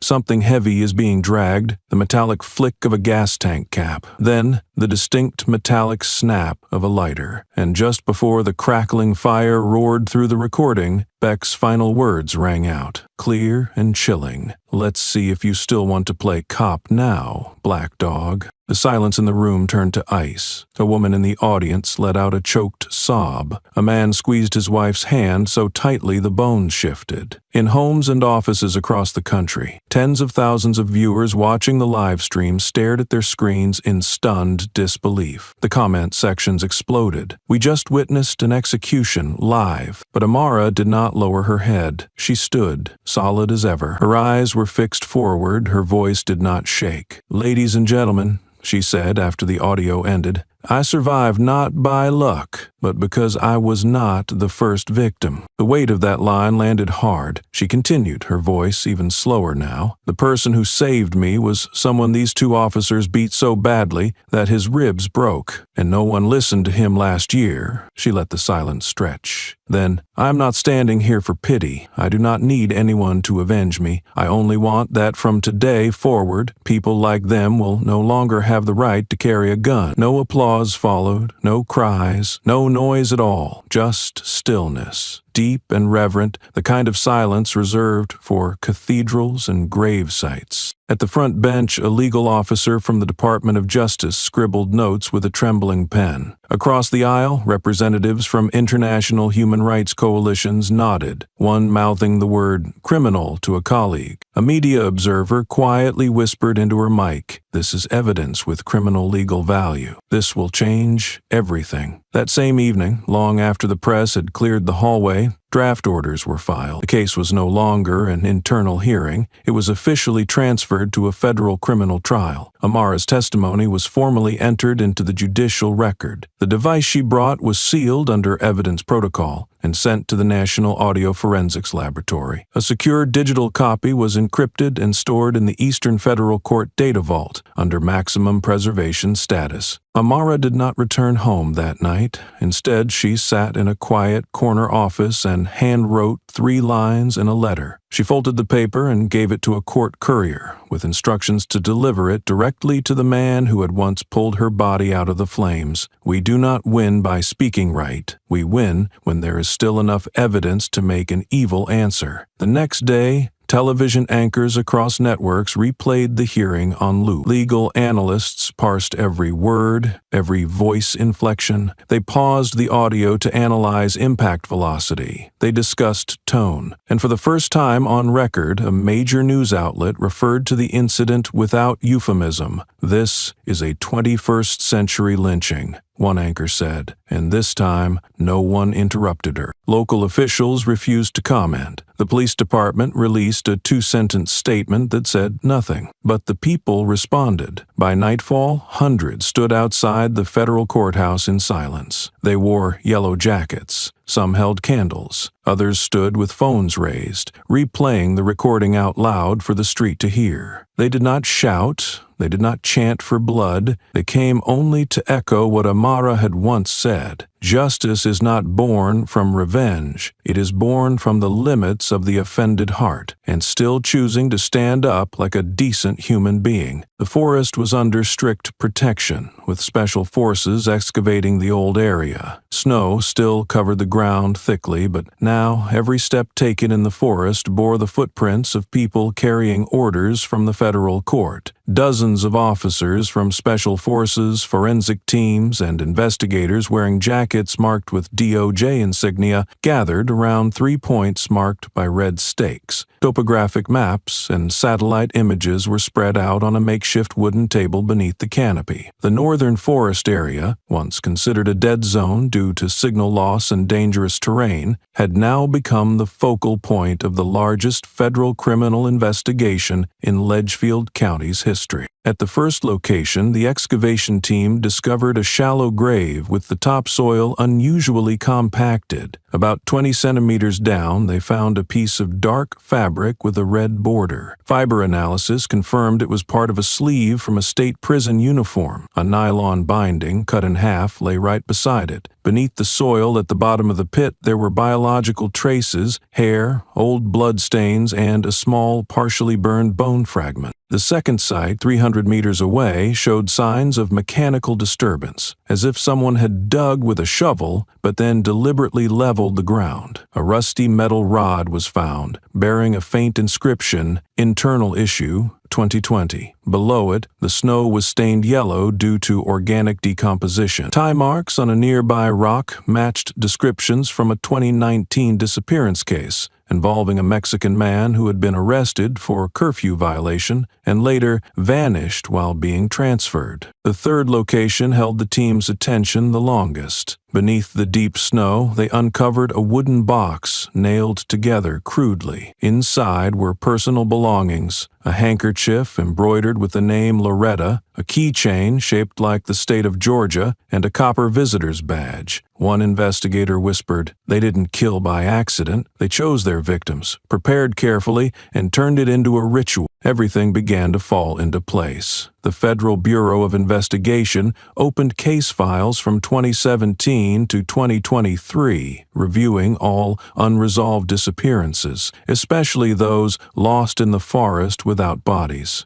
DNA analysis from the sites confirmed that all 3 excavation points were linked to files previously marked insufficient evidence for prosecution. Notably, both Beck and Turner appeared in patrol reports for those areas during the incident, but each time escaped responsibility due to no camera footage, complex terrain, or victims with histories of fleeing warrants. As media frenzy grew and the public demanded each victim's name be read aloud at memorials, Turner unexpectedly requested a meeting with the federal prosecutor. In a private session attended by lawyers and justice representatives, Turner confessed to participating in at least 5 body burnings, but claimed Beck was always the mastermind. "I was afraid of him. He believed he was doing what was necessary to discipline them. I kept silent, and now I am part of this," Turner said hoarsely. He offered full cooperation for a reduced sentence, agreeing to testify and hand over detailed lists of incidents he recalled, including dates, locations, victims, and methods. Shortly after, a special session was convened at the Eastern Federal Court. From the jury box to the security barriers, the courtroom was packed with many international reporters present. The prosecutor read the official indictment aloud. Based on crime scene evidence, witness testimonies, and a systematized chain of behavior, the 2 defendants are charged with multiple counts of murder, abuse of official power, evidence tampering, and notably, the intentional burning alive of a federal officer while on duty. Amara Jenkins' name was clearly read in the indictment, without title, but with the two words survivor. She was not present in the courtroom that day, but elsewhere she stood before a list, crossing off each confirmed name beneath black and white photos of the deceased, people of color, immigrants, those who had minor offenses but were erased as if they never existed. In the town of Ledgefield, people stopped their cars along the roadside when they heard the news on the radio. No one wept loudly, but in their eyes was a silence held too long, and for the first time it was spoken through an official verdict, not because they sought revenge, but because a justice system could not continue to exist if it allowed those in uniform to burn the law itself in the snowy forest. One Monday morning, while lecture halls at many universities remained silent, an anonymous post began circulating on the internal student forum at Howard University. The title was simple, not fully capitalized, consisting of just 7 words: a letter to Ms. Amara Jenkins. The author was Anwar Delaney, a third-year law student and son of an immigrant family from southern Atlanta. The letter was not long, contained no complex sentences or flowery language, but each paragraph was the condensation of years of silence, fear, and a feeling of being misunderstood from a generation all too familiar with suspicion. You did not speak out, but your silence forced me to face myself. I never thought a black person could exist without shouting who they are, but today I believe it is possible. Each line was written like a release, not to condemn, not to call for action, but as a whisper sent into the empty space where Amara once stood. The post was shared over 200,000 times in less than 10 hours. No one knew exactly who Delaney was, but screenshots of the letter's last paragraph were reposted by students from UCLA, Georgetown, NYU, Yale, even technical schools like MIT and Caltech. Several student newspapers reprinted the letter in full on their front pages, with the headline, "No need for applause, just to be alive." A student council at Columbia University held a nighttime candlelight vigil in the central courtyard. They invited no speakers, held no opening ceremony. Each person arrived holding a small candle and stood silently for 7 minutes, representing the final 7 minutes in the recording from Amara's jacket. That recording had yet to be widely released, but everyone knew it existed. The silence became a form of memorial, a way of saying the victims were not the ones who died, but those who were never truly allowed to live. At another hall in the University of North Carolina, a female student named Elena Boyd recounted the time she was stopped by police while walking at night from the library to her dorm. They searched her bag, laughed when she showed her student ID, and said, "People like you probably bought this ID off Craigslist." Then they left her standing, with trembling hands and the feeling of being an imposter, right in the space she belonged to. Elena wrote, "If I had someone to believe in back then, maybe I wouldn't have torn up my scholarship and gone home the next week. But now, I do." She is the survivor, living without the need to be praised. More than 12 universities organized screenings of news reports surrounding Amara's case. But instead of analysis, they let students write handwritten responses and hung them along the dormitory hallways. One small note, written in blue ink, read, "She does not seek revenge. She does not ask for forgiveness. She passed through death and returned as if it had never happened. Thank you for living without applause." At an old basketball court in the East Bronx, a group of teenagers painted a graffiti portrait of Amara from the only image taken from a gas station camera. The wall was covered in just 2 colors, gray and yellow. Her face was partly shadowed as if stepping halfway out of the flames. Below they wrote, "Yellow is not for warning, it's for remembering." The phrase became a reminder. The jacket's color was not for intimidation, but for remembrance. No one called this a movement. No one named this spreading influence. That was precisely why it was stronger. No organization claimed to have started it. Every student, every group, every post was like a natural response, uncoached yet heading the same way, answering silence by letting silence ring louder. Amara did not appear at any event. She did not comment, did not send thanks, nor mention her pain. That only made people understand more clearly that she was not doing this for acclaim. She survived to keep the truth from being buried, not to become a hero, much less a symbol. On a social justice podcast, the host read the final passage of Delaney's letter. She does not need a statue, because she herself is a milestone. From now on, every time I pass a checkpoint, I will remember someone was once burned alive for wearing a yellow jacket, yet had the courage to return and lay the badge on the table. The studio fell silent for a few seconds after the reading ended. The host said nothing more, nor added background music as usual. That episode ended with a silence lasting 8 seconds, exactly the length of the first video clip circulated, showing the image in the snowy forest. A woman stepped out from death, not to rewrite history, but to ensure history never repeats itself in darkness. The exhibition, titled "Those Who Need No Stage," opened quietly in a second-floor room of the Contemporary Social Museum in Boston. There was no media coverage, no reporters, no banners or nameplates. An anonymous email was sent to a list of people who had participated in human rights projects containing only one line: "We owe them a glance." Inside the long room, bathed in soft white light, monochrome photographs hung on the walls, each spaced exactly 30 centimeters apart, without titles, captions, or any descriptive text. On the eastern wall, in the center of the display, was a photo slightly larger than the others. The woman in the photo stood upright, wearing a gray shirt with the collar lightly open to reveal sun-damaged skin. Her right hand rested on her chest as if holding a heartbeat, her left arm hanging straight by her side. Behind her was a forest, no snow, no fire, just light, slanting down from the sky, forming a faint halo over her shoulder. Her hair was neatly tied back, without makeup, and her eyes stared directly into the camera as if looking at the viewer. That gaze did not startle anyone,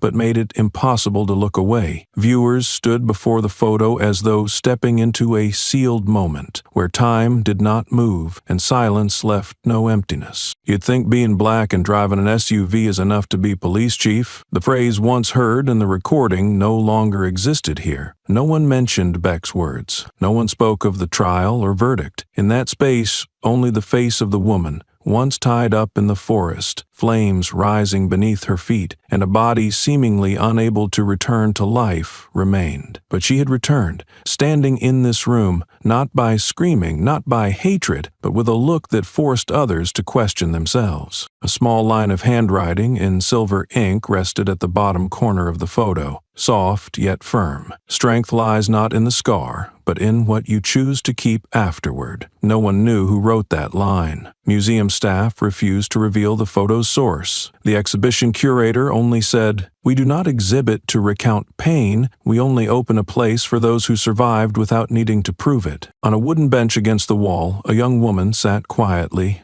gripping a notebook tightly. Her eyes were red-rimmed. She came from Virginia and had once interned at a district prosecutor's office where, 6 months earlier, she accidentally deleted a recording thinking it was junk. She dared not speak up, but since learning Amara was alive, she wandered through forums apologizing under an anonymous nickname. "I cannot be sure I am innocent," she wrote. "I only know that from now on, I will never be silent, out of fear of being insignificant." A middle-aged man arrived a few minutes later, wearing a dark blue suit and a crooked tie. He did not walk straight to the photo, but stood at the end of the hallway, looking across 2 layers of light and 3 other photos to see that image. He was a records officer from Ledgefield who had witnessed Beck destroying all evidence related to a disappearance in 2021. He had never spoken out, but today he stood silently, and just stood. Within 4 days, the exhibition recorded more than 17,000 visitors. Half of them came from states outside Massachusetts. faces. Some wrote shaky lines on the walls, some left pieces of black cloth near the door as an apology, some said nothing, only stepped back after looking, then left without taking flyers or signing the guest book. In the initial registration files, Amara's name was absent. She did not confirm herself as the person in the photo, but everyone knew. On the last day of the exhibition, a black boy stood silently before the photo for a long time. He was about 13 years old, wearing an old hoodie, accompanied by his grandmother. When she asked, "What do you see?" he replied, "I see someone who needs no applause but whom everyone must stop for." The curator recorded that sentence and hung it at the reception desk on closing day. Later, it became the official quote for the entire project. The darkness that once enveloped Amara Jenkins' story no longer inspired fear. It became the backdrop for a light not belonging to victors, nor to screaming victims, but to one who knows how to hold survival in silence. No one demanded her forgiveness, but her presence, as in that photo, is a statement that needs no words. It is not a victory, it is existence without permission, and in every gaze of those who come after, they know. There are fires that burn flesh but cannot burn character, and those who once laughed while lighting the flames, though wearing badges on their shoulders, are no longer in any photo. No one mentions their names. No one seeks to explain them. When they are gone, this history is not. Only one image remains still, and everyone sees themselves within it.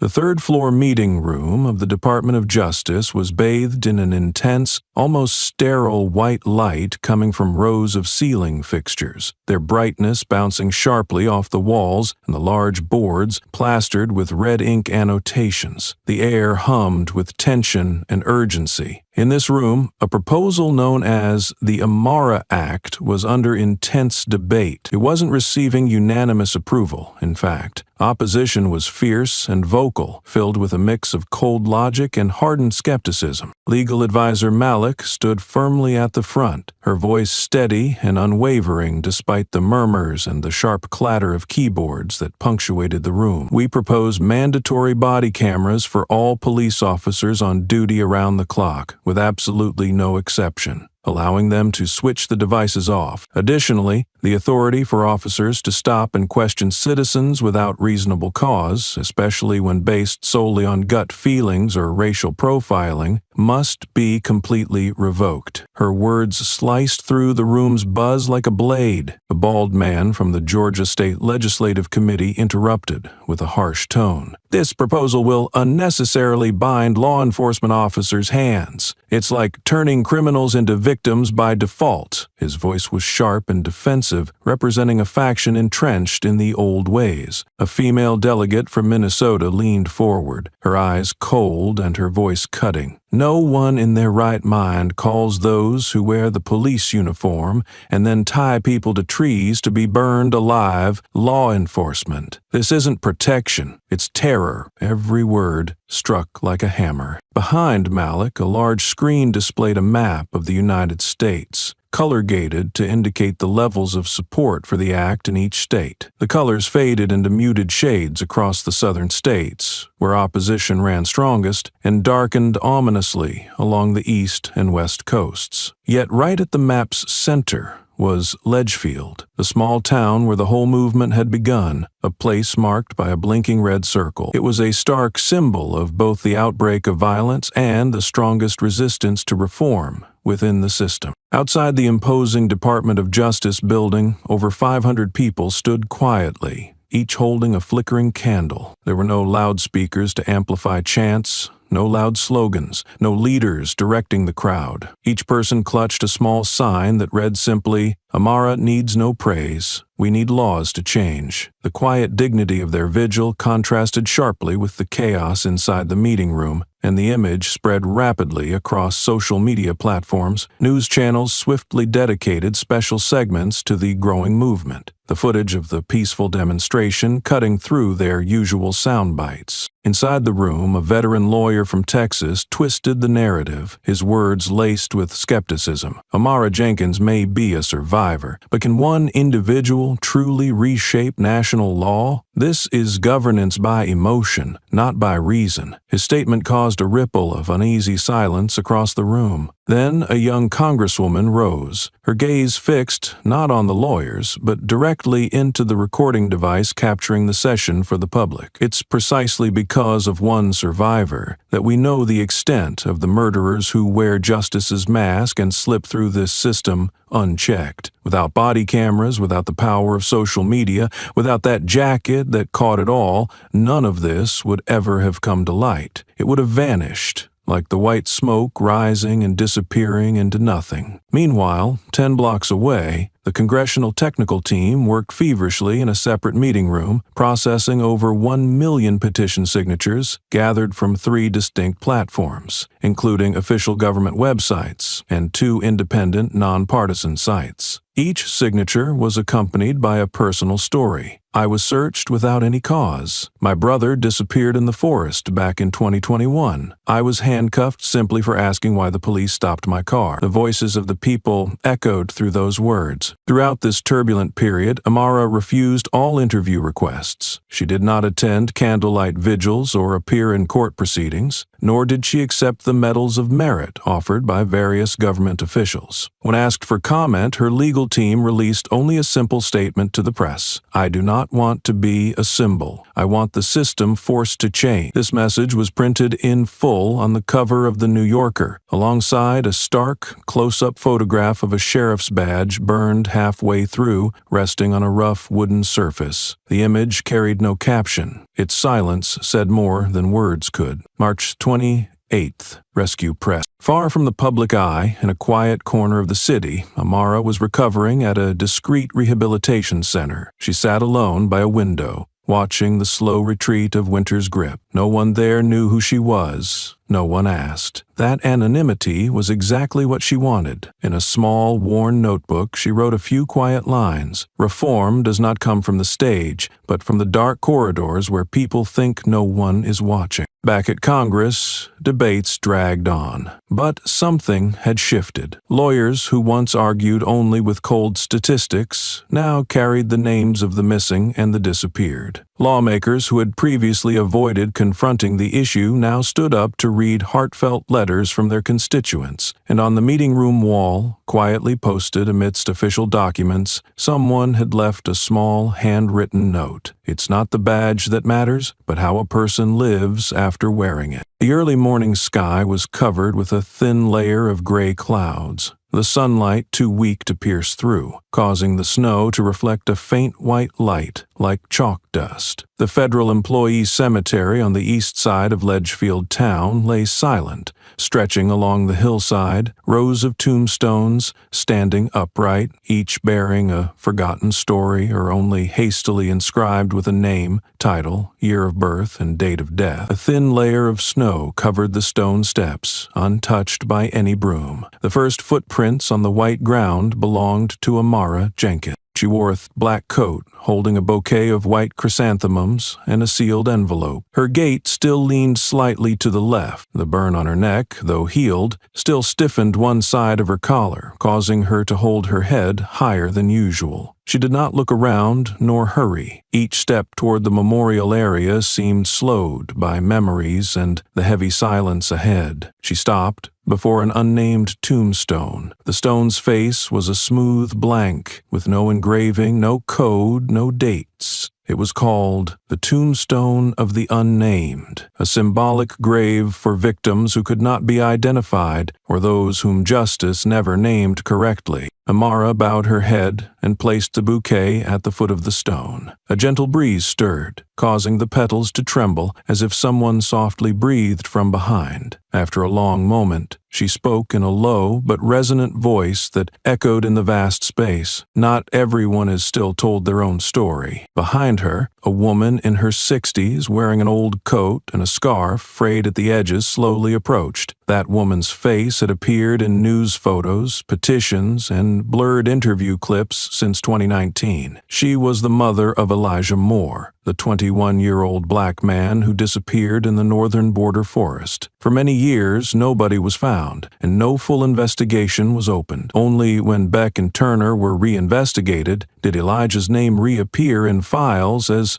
living proof of a system once covered up. The woman said nothing, but nodded to Amara and stood silently beside her. Two women, two generations, two pains, quietly standing before a blank stone where every scream once echoed in the forest now gathered into silence. Amara exhaled slowly, then reached into her coat pocket and pulled out a small object, a sheriff's badge, darkened on one edge. It was not a symbol of power, but a remnant from the night the forest burned. She looked at it for a long time, then gently placed it on the cold stone. It did not shine or make a sound, but in that moment, every feeling, every thought long dried up, surged back like waves crashing against rocks after a long winter. "I don't need to keep it anymore," she said, still looking straight ahead, "because now it belongs to those who never returned to tell their stories." The woman beside her took out an old photo from her pocket, its corner bent, and placed it next to the bouquet. In the photo, Elijah was 18, wearing a graduation cap, shyly smiling at the camera. She said nothing, only laid her hand on the stone's edge and stroked it lightly, as if brushing dust off her son's face. From afar, a group of volunteer students from northeastern universities approached. They wore hoodies printed with the phrase, "Justice is not decorative." They carried no banners, set up no stages. They simply arrived, holding candles, and stood in a circle around the empty grave. They did not know the full story, but they had heard, they had seen, and they chose not to turn away. Amara stepped away from the spot, walked a few steps, then turned for one last look. The wind picked up, scattering a few white petals from the bouquet, drifting across surrounding tombstones. Like words of a past being shared equally with all, those once forgotten but now remembered in a different way. She did not cry, nor did she smile. She stood tall, her face serene, then slowly turned and walked away. Behind her, the stone remained blank, but the items laid at its base had become the final answer to a system that once thought it could erase people without leaving a trace. The wind continued to blow, silently, as if an old history had just closed quietly in silence. On the first morning of the new week, the Ledgefield County Sheriff's Station felt enveloped in a different atmosphere. Not exactly light, but quiet enough to recognize a change. The dark wooden sign hanging on the main gate had been replaced, its new silver lettering shining clearly in the sunlight. Sheriff Jenkins, no longer temporary office, no more red tape or hastily printed notices, just a name. But for the first time in 20 years, that name needed no explanation. The front door, once habitually locked from the inside as a defensive measure, was now left slightly ajar each morning. Staff no longer needed to punch codes or swipe cards. They touched the metal handle, pushed gently, and stepped inside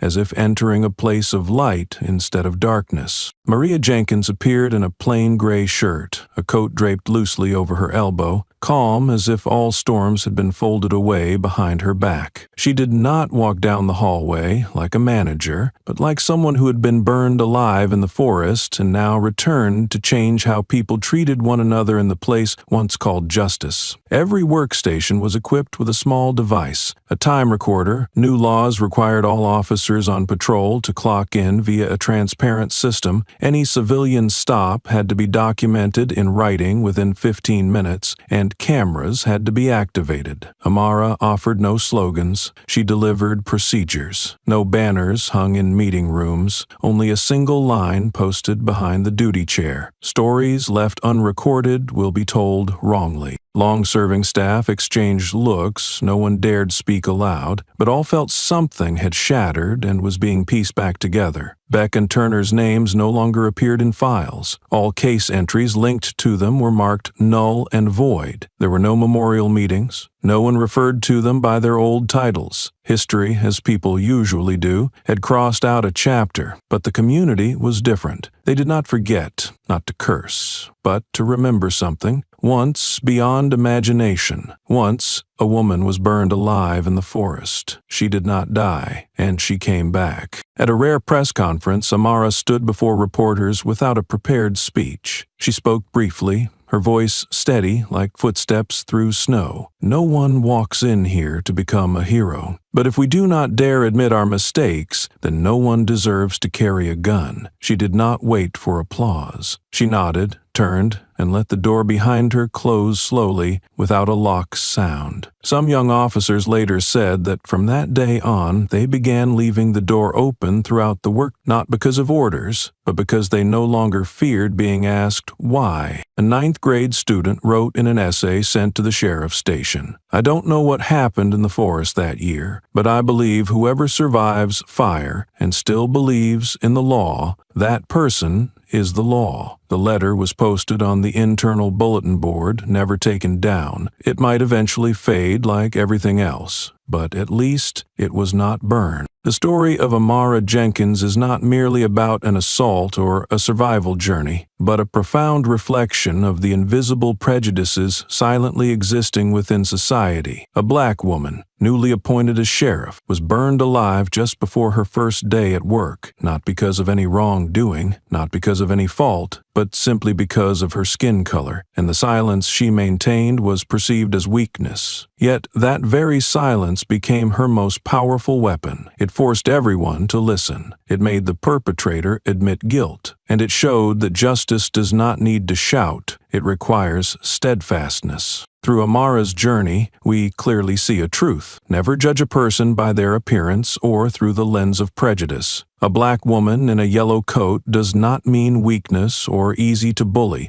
On the contrary, those who are underestimated are the ones with enough resilience to survive, to rise, and to do what is right even when no one cheers for them. The greatest lesson is not in punishing the criminals, but in the resurrecting power of truth and in the unyielding courage of the victim. Justice always finds a way to raise its voice. Even when suppressed, concealed, or burned to ashes, the truth can rise again from the ruins. Just as Amara stood up with burns but eyes shining brightly. No one needs to thank her, but everyone should learn from her about calmness, dignity, and the belief that one person alone can change the whole system. Have you ever been misjudged simply because someone didn't understand you? Have you ever been overlooked, ignored, yet quietly proved that you are stronger than anyone thought? If so, you will understand Amara's feeling and the feelings of millions who have been drowned in silence by prejudice. If this story makes you think, share it so more people can learn from it. Because maybe just one share could awaken someone silently suffering,